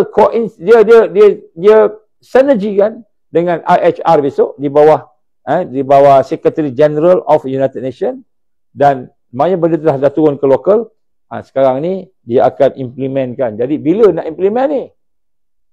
Saya jangka mereka akan implement secara langsung, tapi perlahan-lahan, sikit-sikit, tapi secara langsung 2025. Mungkin akan masuk negara kita. Bila 2025 ni? 50 tahun ke daripada sekarang? Tak, tahun depan. Tak sampai 12 bulan. Bila dia mengisyharkan pandemik satu dunia, maka pada ketika itu IHR and activate. Bila IHR activate, Akta 342 activate. Bila Akta 342 activate, dia berkuasa penuh. Dia boleh isyaharkan yang di Pertuan Agong ni sakit, tuanku sakit, tuanku kena rehat. Kita kena kuarantinkan istana. Seorang pun tak boleh masuk istana. Bila seorang tak boleh masuk istana, tiba-tiba dia buat akta baru. Akta apa dekat parlimen. Parlimen dia boleh buat akta baru. Sekian. Tuanku tak boleh on duty. Dia sakit, tak sihat. Dia kena kuarantin. Maka tak perlu tuanku Agong sign ke apa ke sebagainya. Dia boleh lulus kat parlimen terus.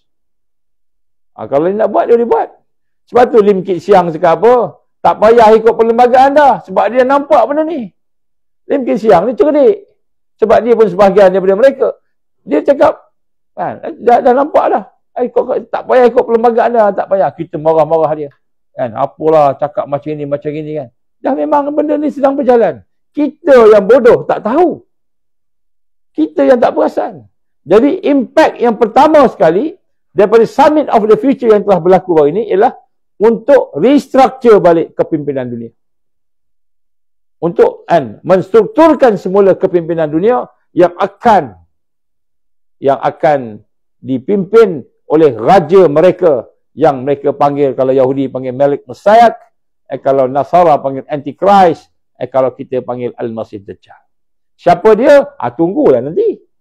Janganlah tanya saya pula, siapa dia Ustaz? Kita adalah bayang-bayangnya, tapi kita tak nak sebutlah. Kak Isyad lagi marahlah orang tu kan.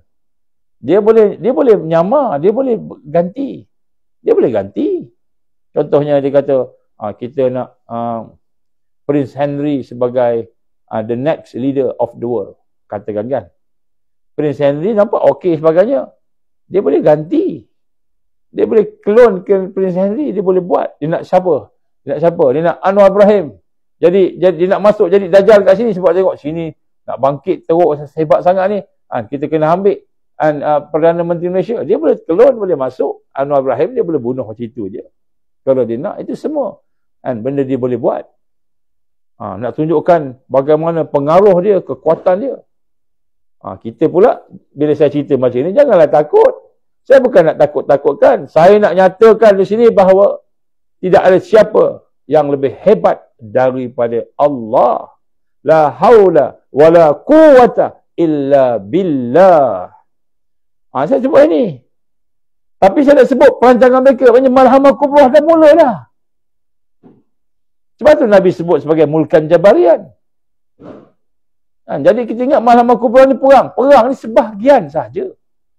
Yang perang nampak, yang perang tak nampak. Yang langsung, yang tidak langsung. Itu semua strategi sahaja.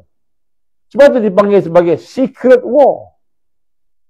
Sebab Dajjal ni kan yang menutup kebenaran. Dajjalah tu menutup kebenaran. Jadi benda yang perang pun kita tak nampak perang. Kita nampak macam betul. Bila kita sebut kita ni sedang diserang dengan bioweapon.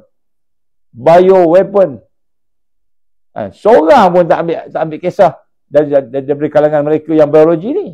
Tak adalah ni semua antivirus, anti-vaksin ni orang cakap ni. Kita sedang diserang dengan chemical weapon. Kan? Tak kisah dia NPRA ke apa National Pharmaceutical. Kan? Semua tak kisah. Kita cakap macam itu.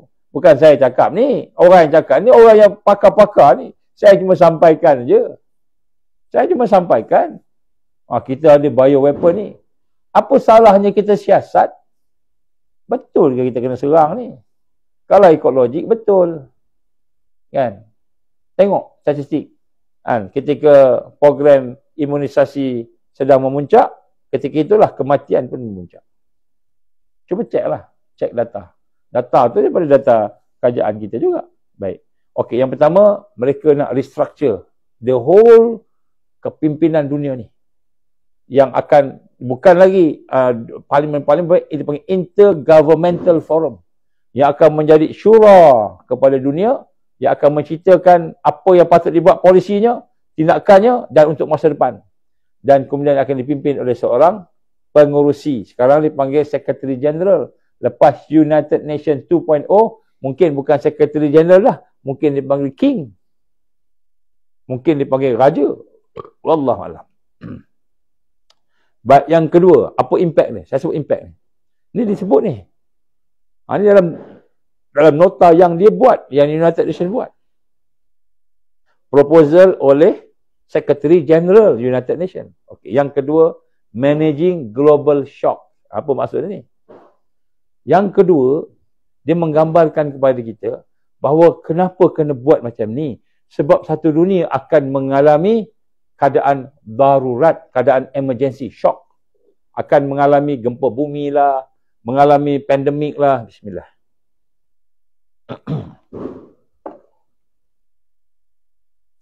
Jadi apa tujuan? Apa tujuan kita nak kena bergabung-gabung ni semua ni? Supaya pemimpin semua bergabung. Sebab kan kita nak menguruskan darurat, emergency terhadap global dunia. Tengok saya baca. International responses to complex global shock. Complex global shock. Maknanya dia kata respond daripada antarabangsa terhadap darurat, terhadap shock kecemasan yang berlaku secara kompleks. Dia kata of significant scale, dan dia punya kadar pula hebat, tinggi, hebat, are improve akan lebih tersusun, lebih baik melalui through standing authority of the Secretary General. Jadi dia kata apa? Semua emergency yang berlaku di dunia ni akan menjadi lebih baik, will improve melalui standing authority, kuasa yang telah disiapkan kepada Secretary General to convene a time-bound emergency platform untuk membina, membuat satu time-bound, dia kata emergency platform. Sebenarnya nak buat emergency platform. Jadi yang kedua ni sebenarnya yang tersirat ni, yang tersurat nampak bagus lah. Oh, kita kena gabungkan pakar-pakar dunia semua sekali supaya kita boleh, kalau ada masalah emergency, kecemasan yang berlaku di Malaysia, yang berlaku di Singapura, yang berlaku di Indonesia, kita boleh bincang-bincang dengan pakar-pakar buat sama-sama. Kalau itu yang tersurat, baguslah. Tapi yang tersirat, yang digambarkan oleh Allah bahawa mereka cakap terbalik. Wa minan nasi man yaqulu amanna billah wa bil yaumil akhir wa ma hum bimu'minin. Mereka kata beriman kepada Allah, beriman kepada hari akhirat, tetapi Allah kata wa ma hum bimu'minin. Mereka ni sebenarnya tak beriman. Maknanya dia cakap terbalik. Dia cakap terbalik. Jadi apa maknanya? Maknanya sebenarnya ialah mereka akan melaksanakan sesuatu yang menyebabkan berlakunya kecemasan. Dan daripada kecemasan itu akan berlakulah emergency platform. Mereka akan buat satu platform yang dikatakan sebagai platform darurat. Mereka dah try dah COVID-19. Sebab tu dia punya penggunaan vaksin semua dia di bawah under emergency utilization. EUA.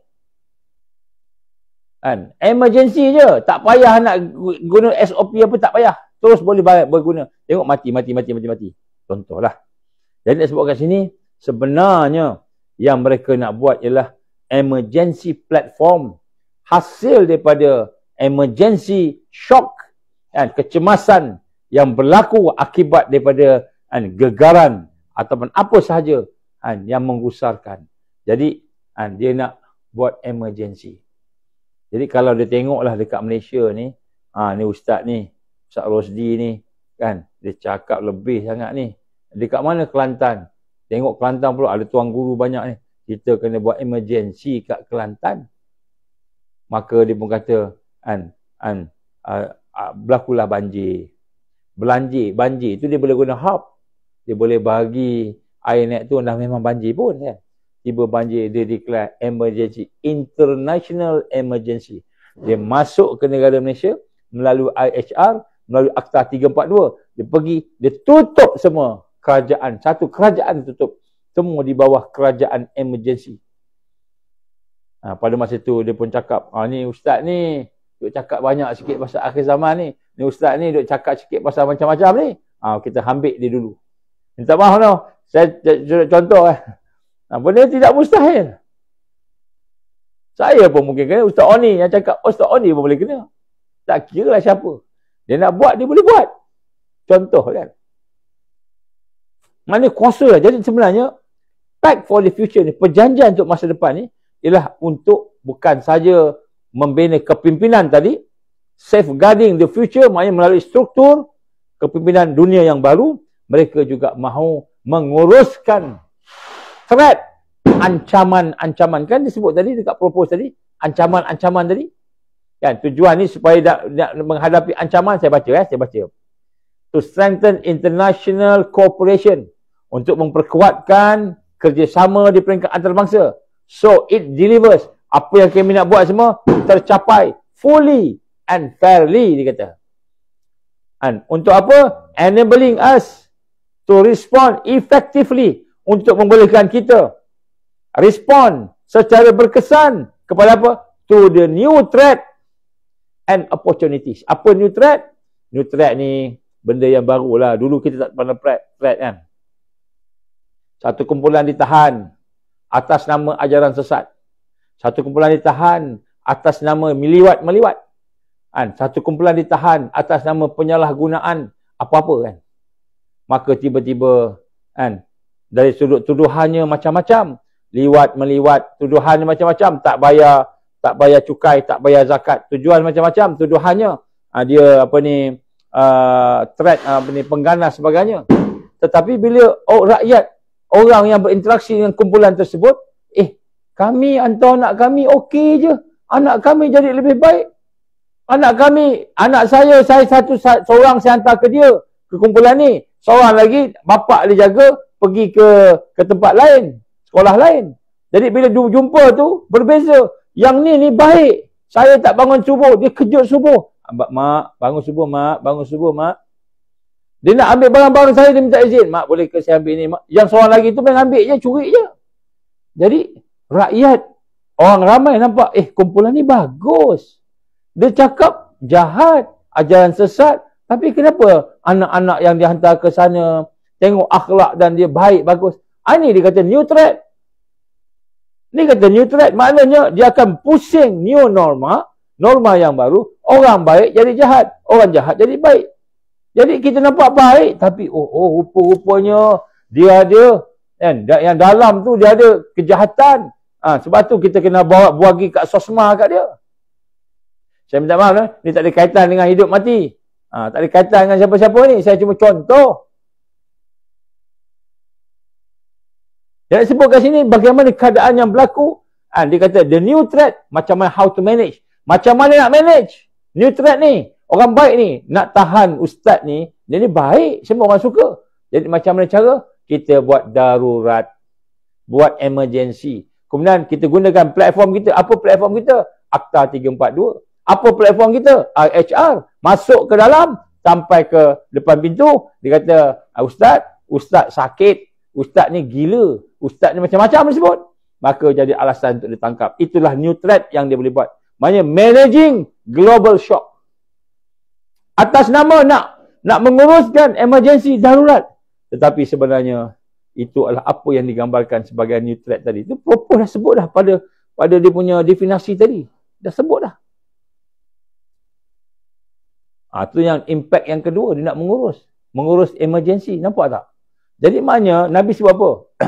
Tidak akan berlaku kiamat. Sehinggalah tahun demi tahun bertambah susah.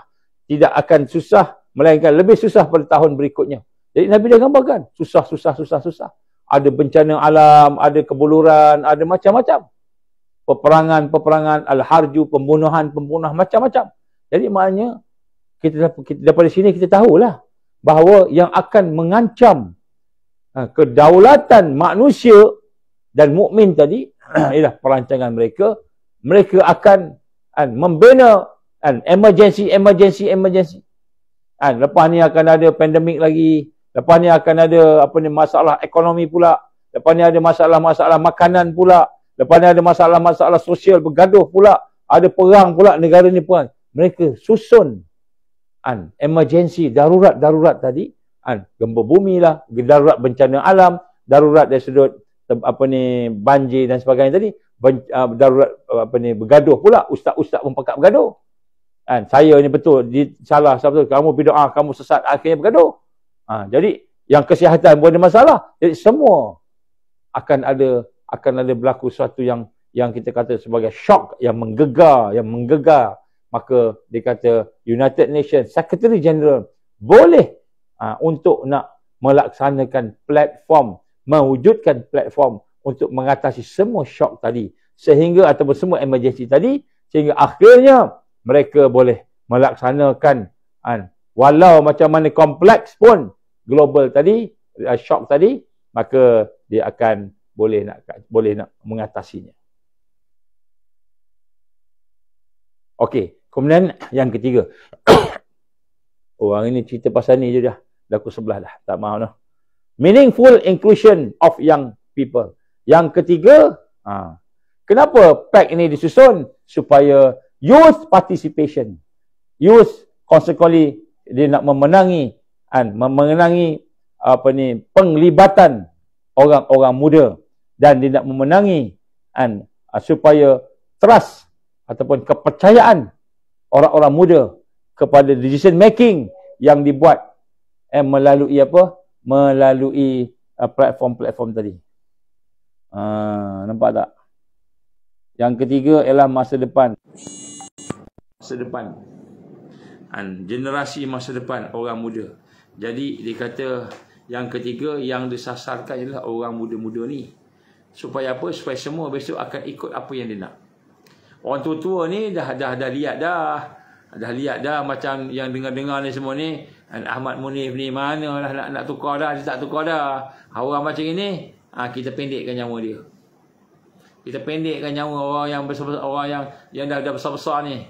Tak kira lah namanya Laskar Pelangi ke apa. Hak besar-besar ni dah kuat-kuat ni, kita pendekkan nyawa dia. Tak kira lah macam mana. Tapi sebenarnya yang kami nak, yang kita nak, yang disasarkan tadi ialah orang muda-muda. Tadi kata apa? Disebut meaningful inclusion of the young people. Maknanya dia kata kami nak menjadikan orang muda bersama-sama. Sebenarnya apa yang jadikan dia nak bukan nak memasukkan dia nak mengeluarkan young people daripada agama, daripada apa yang ada nilai-nilai sebenar. Bukan dia nak ambil supaya dia jadi baik, tak, dia nak rosakkan. Macam mana yang menang pertandingan pondan cantik tu lah. Pertandingan pondan cantik Malaysia ke menang? Saya pun tak tahu. Saya dengarnya Malaysia menang. Dia bagi ucapan. Bukan pertandingan Miss apa? Miss ni jangan panggil Miss. Kita panggil Miss, lagilah dia naik. Tak, pondan cantik je. Pertandingan pondan cantik. Gay ni kan. Cakap pondan lah. Perempuan pun tak, laki pun tak. Saya minta maaf no. Jadi benda ni dalam agama nak kena sebut. Jadi sebenarnya yang mereka nak bukanlah meaningful. Kita nak memasukkan inclusion of young people. Kita nak masukkan orang dalam kepimpinan supaya mereka dapat tengok future dengan lebih baik, dengan apa sebagainya. Tapi sebenarnya mereka maksud sinilah nak merosakkan orang muda. Ini cara ringkas lah. Mereka ada planning mereka. National Youth Consultative Bodies. Dia akan ada satu badan menasihat orang-orang muda. Banyak orang muda ni, netizen apa semua dia kontrol. Dia akan kontrol. Kemudian yang ke berapa ni? 1, 2, 3, yang keempat. Measuring what we value. Nampak Jadi tujuan dibuat semua tu supaya nilai yang ada, nilai dia. Dia kata apa? We measure what really matter for sustainable development impact.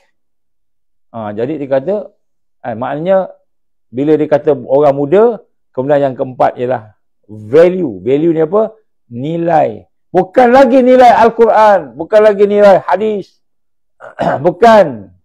Nilai ialah nilai syaitani, haiwani. Nilai-nilai yang memang kita tahu buruk lah. Sebab tu dia jadi Miss Universe, Miss Malaysia. Rupanya bukan Miss untuk perempuan. Dia bukan perempuan, dia pondan. Cakaplah pondan Universe ke apa benda ke. Itulah. Jadi yang keempat, dia akan bentuk value. Value ni apa? Contohnya bukan lagi agama Islam paling benar, agama Islam paling tinggi, bukan lagi agama Kristian paling tinggi, tak. Agama sama je, tak kira lah namanya Islam ke apa, dia akan kata sama je. Pluralisme. Jadi ini value dia. Value dia pluralisme. Jadi anak-anak kita apa? Anak-anak kita pun ikutlah. Ikutlah. Bapuk cantik, pondan universe, macam-macam lah. Baik, kemudian dia akan adalah lagi banyak. Kemudian dia ada agenda for peace, global finance, dia akan control financial system. Tu saya kata perang.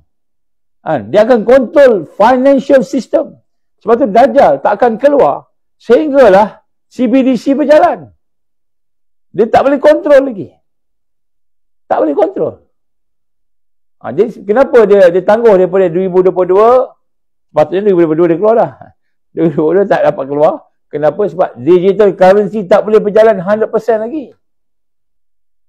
Sebab tu hari ni dia banyak suruh kita melibatkan dengan digital currency, cryptocurrency semua, sebab nak biasakan kita lah dengan CBDC tadi. Bukanlah kata dia tak ada baik langsung, ada kebaikan juga, tapi keburukannya lebih hebat, terutamanya bila mereka menguasai. Banyak ni. Jadi bahagian ekonomi punya, kemudian bahagian space, tempat nak duduk kat mana, kemudian bahagian new agenda for peace. Dia akan bawa satu agenda for a new agenda for peace. Ini tentang peace. Jadi peace yang dimaksudkan ini sebenarnya ialah kekacauan kepada apa yang ada sekarang. Itu maksud dia. Tak mahu no. Nampak macam kita ni. Saya nak cerita satu-satu aku sebelah dah ni. Kemudian transforming education. Mereka akan ubah pendidikan ni. Anak-anak tak fikir dah pasal agama. Kalau dulu kan kata perkataan sensitif tak boleh ada dalam silibus kita. Yang mana satu? Contohnya jihad tak boleh. Jihad tak boleh, kena buang. Sebab apa? Ni menunjukkan pengganas. Kalau dulu ada perkataan-perkataan. Lepas ni terus gabung baca. Gabung semua. Akidah pun gabung. Mutu Sami yakin bahawa Krishna sebagai Tuhan. Bismillah. Acong yakin Jesus sebagai Tuhan di Kristian. Kemudian agama lain pula yakin sekian-sekian. Maka kita semua adalah satu Malaysia. Sama aja. Semua agama sama. Mengajak kita untuk berbuat baik. Semua agama sama. Mengajak kita untuk menghidupkan persaudaraan. Semua agama sama untuk mengajak kita menghidupkan keharmonian. Maka agama semua sama. Agama semua sama. Sudah. Ini education baru. Transformation education. Ada ni tulis ni. Dia dah sebut dia kan. Value dia punya value kan. Bukan value kita. Value dia. Nilai dia. Ni semua serangan ni. Sehingga akhirnya habis. Dia cantas semua. Akidah habis cantas semua. Kemudian integrity. Olok-oloknya integrity in information. Kan? Untuk memastikan bahawa maklumat-maklumat yang tersebar tu, maklumat yang ada integrity, ada credibility, ada kebaikan, kan? Ada kebenaran. Dia terbalik. Dia akan tipu lah. Contohnya sekarang ni. Kan? Banyak hal ehwal herba. Perubatan cara herba. Herba ni, dekat dalam Google, cuba cari. Dah banyak tak ada. Cuba cari. Ada universiti yang telah ditutup kerana universiti itu mengamalkan alternative medicine, bukan medicine alopati. Ditutup. Electrical medicine, medication. Ditutup, universiti tutup. Semua ada doctorate, doktor apa semua. Semua sekarang ni tak boleh cakap doktor. Kenapa? Universiti dah tutup. Siapa tutup? WHO tutup. Sekarang dia buat lain pula. Jadi maknanya dia akan transform education. Dia boleh tutup. Sekolah agama tutup. Ni semua menimbulkan kejahatan ataupun pengganas. Tutup. Dia akan paksa tutup nanti. Kalau nak jalankan madrasah, sekolah agama, maka kena ikut nilai kami. Nilai kami, bukan nilai kamu. Siapa yang tak ikut nilai kami, maka dia dikira sebagai sesat. Tuan-tuan perempuan, saya minta maaf no. Tuan-tuan guru, murid-murid kepada tuan-tuan guru yang ada sekarang ni, yang tengah dengar ni. Jangan kita ingat, world order ni, Akta 342 ni untuk kesihatan aja. Tak ada kaitan dengan madrasah. Tak ada kaitan dengan tahfiz. Bila kita cakap lebih sikit je, nanti madrasah tak diberi permit. Kita takut madrasah tak diberi permit. Kita tak nak bercakap ataupun tak nak bergabung. Ada sahabat-sahabat kita, ustaz-ustaz tuan guru kita yang bercakap belakang-belakang. Alhamdulillah dia bersama. Cuma dia tak boleh cakap. Dia cakap lebih sikit je, permit kita tabut. Tarik madrasah. Kita tarik madrasah, permit. Kan, ni dah berlaku dah sekarang. Kita kenal. Kalau sebut nama kenal semua. Tapi tak payah sebut lah. Dia sebut kat sini.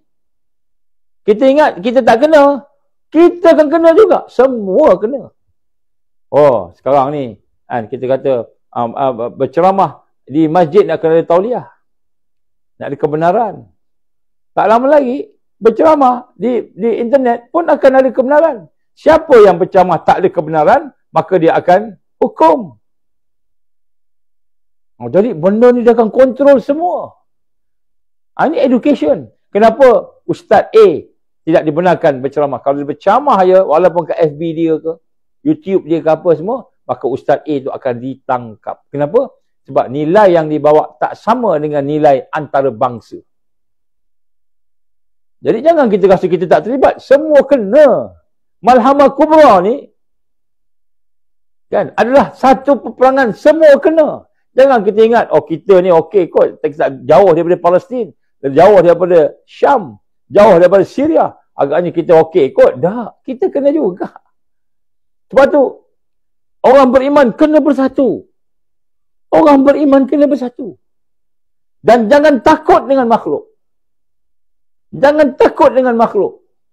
Kita kena bina tauhid kita, akidah kita dengan mantap. Kena kenal Allah. Macam mana nak kenal Allah? Kena lalui proses tarbiyah. Kena mentauhidkan af'al Allah. Kena mentauhidkan nama Allah, asma Allah. Kena mentauhidkan sifat Allah. Kena mentauhidkan zat Allah. Kena faham macam mana nak mentauhidkan Allah.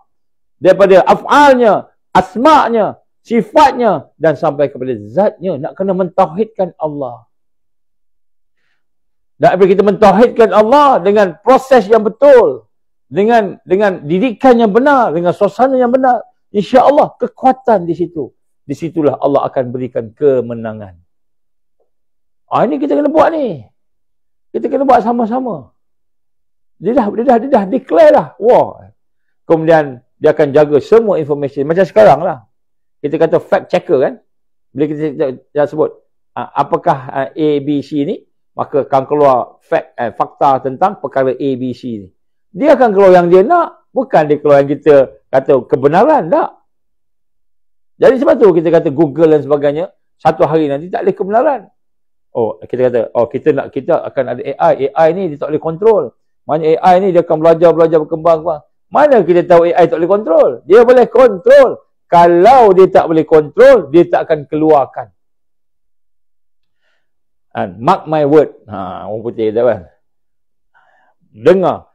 Kalau perkara itu, Iblis, Dajjal dan sekutunya dan sistemnya tidak boleh kontrol, maka dia tidak akan keluarkan buat promosi. Tak ada.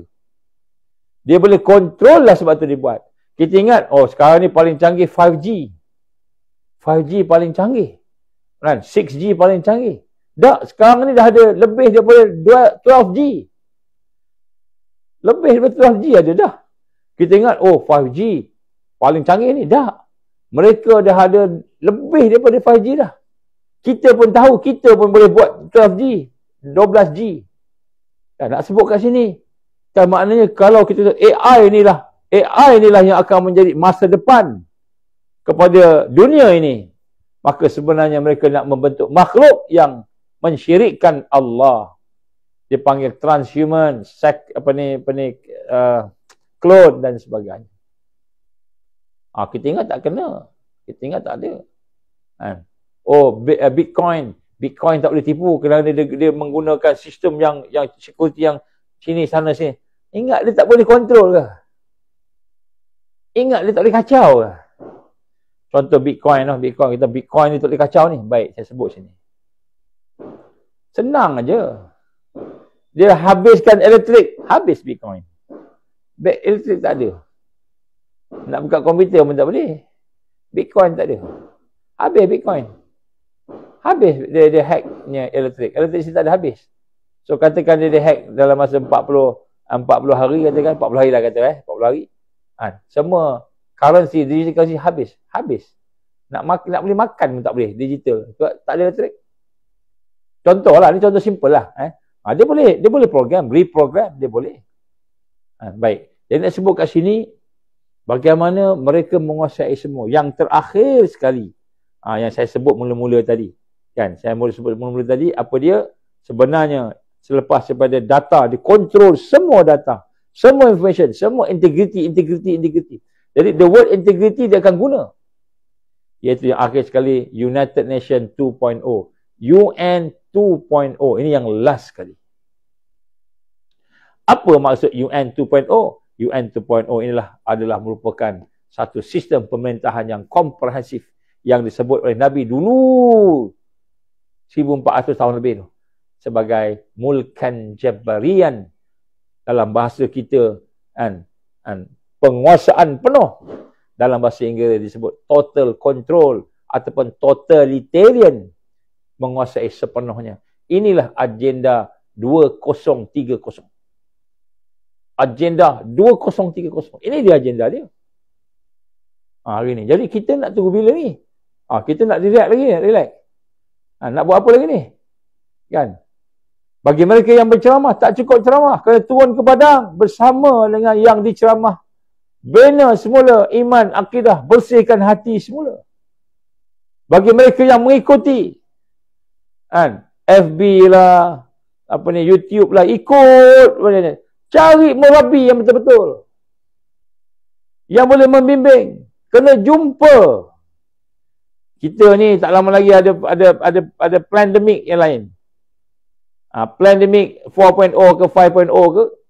Sebelum pandemik datang, kita kena jumpa. Bila pandemik tu Ustaz? Wallahu a'lam. Silap-silap bulan Disember. Kena jumpa, kena bincang nak buat apa. Kalau kami duduk seorang-seorang macam mana Ustaz? Macam mana nak buat kalau kita duduk kat sini? Macam mana sini? Nak lari ke? Tak boleh lari.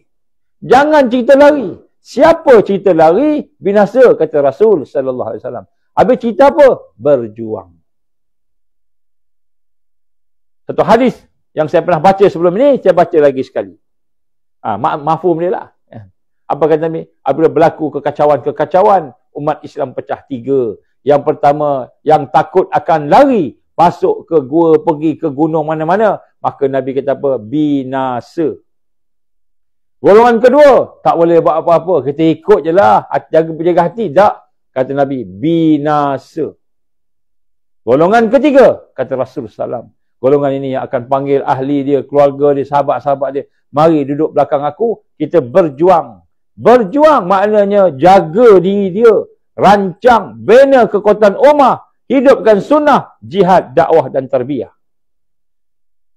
Itu maksud berjuang. Kemudian kata Rasulullah, ada di kalangan mereka yang akan sampai waktu ajalnya, maka dia syahid. Dan itulah syahid akbar dalam hadis yang lain. Syahid akbar. Sebab dia berdepan. Dan kemudian yang panjang umurnya, sisa-sisa daripada kelompok yang ketiga ini, kata Rasul sallallahu alaihi wasallam, dia akan diberikan kemenangan. Jadi hadis ini tunjukkan kita menang. Kita menang. Jadi sebab itulah, pada malam ni kita kena nampak rupa-rupanya yang kita gambar-gambar perang dunia ketiga ni semuanya dah berlaku dah. Dan kemudian bukan saja dah berlaku, dia bukan hanya nampak pistol, tembak bom, itu saja. Tak, semua aspek. Kulli hal, ala kulli hal, semua sekali. Maknanya, nak sebut kat sini, peperangan ni dia datang dari berbagai aspek. Kita ingat kita duduk kat Malaysia aman kot, kita duduk kat Malaysia ni. Baru nak rasa terganggu sikit lah. Baru nak rasa terganggu sikit sebab ada orang kibar bendera Cina dan bendera negara lain sebagainya kan. Jadi, kita baru terganggu. Tak, dia bukan yang itu. Ada banyak lagi. Tapi tak semualah saya boleh cerita kat sini. Saya boleh cerita apa yang saya boleh cerita sikit-sikit ni boleh. Macam malam ni pun, saya cerita ni pun dah panas lah ni. Saya ingat panas dah ada orang ni. Tapi Alhamdulillah barakah daripada doa sahabat-sahabat sekalian, tuan-tuan perempuan. Gangguan malam ni minima. Tempat saya ni minima Alhamdulillah.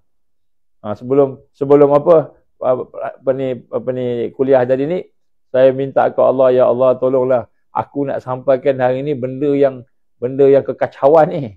Jadi ya Allah janganlah bagi dia kacau. Ya Allah tolonglah. Ya, saya minta semua siapa yang saya jumpa saya minta doa. Alhamdulillah barakah doa. Sahabat-sahabat kita malam ni kurang sikit. Tak tahu tempat lain mungkin ada. Sebab tu tuan-tuan kena doa. Ni handphone ni kita ingat handphone ni begitu tak. Jin boleh duduk kat handphone kita ni. Setan dia boleh duduk kat handphone ni. Baca ayat kursi. Doa, ya Allah janganlah handphone aku ni diganggu. Bismillahirrahmanirrahim. Baca ayat kursi, minta ke Allah. Minta ke Allah. Baik, insyaAllah tentang perjumpaan ada orang tanya saya, Ustaz, bila nak buat perjumpaan? InsyaAllah nanti saya akan umumkan.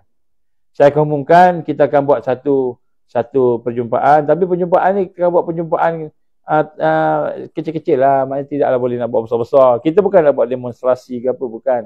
Kita nak buat sesuatu yang boleh membina kesedaran dan kemudian kita akan cerita solusi. Solusi nak buat apa. Dan saya yakin dalam perjumpaan tu Mossad pun datang juga nanti.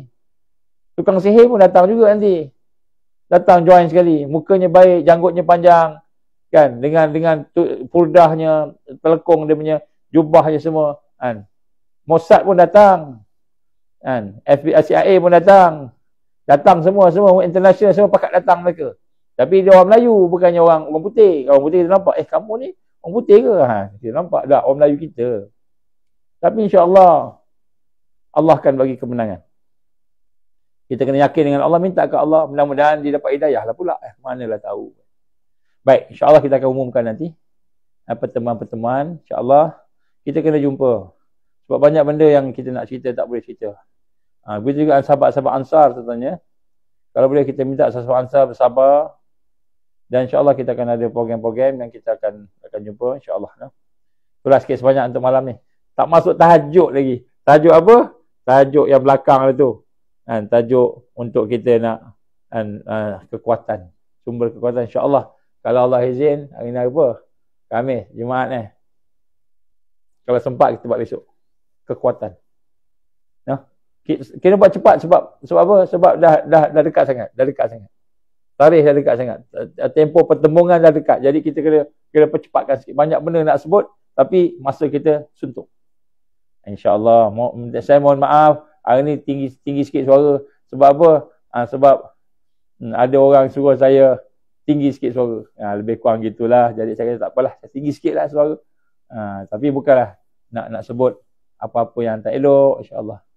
Jadi kita doalah supaya kita termasuk dalam golongan Al-Mu'minun yang mendapat hidayah. Al-Mahdiyin. Al-Mu'minin yang mendapat hidayah. Al-Mahdiyin. Kita doalah. Kita doalah insya-Allah. Baik, insya-Allah mudah-mudahan ada rezeki kita boleh jumpa esok malam insya-Allah. A'udzubillahi minasyaitonirrajim. Bismillahirrahmanirrahim. Alhamdulillahirabbil alamin wassalatu wassalamu ala asyrafil anbiya'i wal mursalin wa ala alihi wa sahbihi ajmain. Allahumma innaka ta'lamu anna hadhil qulub qad ijtamat ala mahabbatik wa altaqat ala ta'atik wa tawahadat ala da'watik wa ta'ahadat ala nusrati syariatik wa wasikallahumma rabitataha wa alimuddaha wa hdiha subulaha واملأها بنورك الذي لا يخبو واشرح صدورها بخير الإيمان بك وجمل التوكل عليك وأحيها بمعرفتك وأمتها على شهادة في سبيلك يا الله إنك نعم المولى ونعم النصير. اللهم انصر الإسلام والمسلمين والمستضعفين والمجاهدين في كل مكان وفي كل زمن. اللهم انصرنا يا الله على تارك الدعوة وتارك التربية وتارك الجهاد في سبيل الله.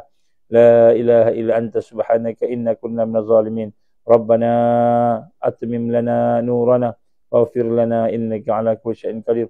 ربنا لا تزغ قلوبنا بعد إذ هديتنا وهب لنا من لدنك رحمة إنك أنت الوهاب. Rabbana hab lana min azwajina wa dhurriyyatina qurrata a'yun waj'alna lil muttaqina imaman. Ya Allah, ya Hayyu ya Qayyum bi rahmatika nastaghits. Ya Allah, ya Hayyu ya Qayyum bi rahmatika nastaghits. Ya Allah, ya Hayyu ya Qayyum bi rahmatika nastaghits. Allahumma ja'alna minal mu'minina haqqan, Allahumma ja'alna minal muttaqina haqqan, Allahumma ja'alna minal muhsinina haqqan. Allahumma ja'alna minal muqarrabin, Allahumma ja'alna minal wasilin. اللهم اجعلنا من العارفين، اللهم اجعلنا من المحبين، اللهم اجعلنا من الصديقين والشهداء والصالحين، اللهم اجعلنا من المهديين. ربنا آتنا في الدنيا حسنة وفي الآخرة حسنة وقنا عذاب النار. ربنا تقبل دعاءنا إنك أنت السميع العليم وتب علينا يا الله إنك أنت التواب الرحيم. وصلى الله على سيدنا محمد وعلى آله وصحبه وبارك وسلم. سبحان ربك رب العزة عما يصفون والسلام على المرسلين والحمد لله رب العالمين. سبحانك اللهم وبحمدك أشهد أن لا إله إلا أنت أستغفرك وأتوب إليك. بسم الله الرحمن الرحيم. والعصر إن الإنسان لفي خسر إلا الذين آمنوا وعملوا الصالحات وتواصوا بالحق وتواصوا بالصبر. Saya minta maaf tadi ada sebut beberapa nama tadi, nama ustaz. Bagian saya minta maaf tadi tak sengaja tiba-tiba nampak nama ustaz saya pun sebut jelah. Kemudian insya-Allah mudah-mudahan Allah izinkan kita untuk berjumpa nanti. Siapa yang lambat masuk ni minta dengar daripada awal lah insya-Allah lah. Wabillahi taufiq wal hidayah. Assalamualaikum warahmatullahi wabarakatuh.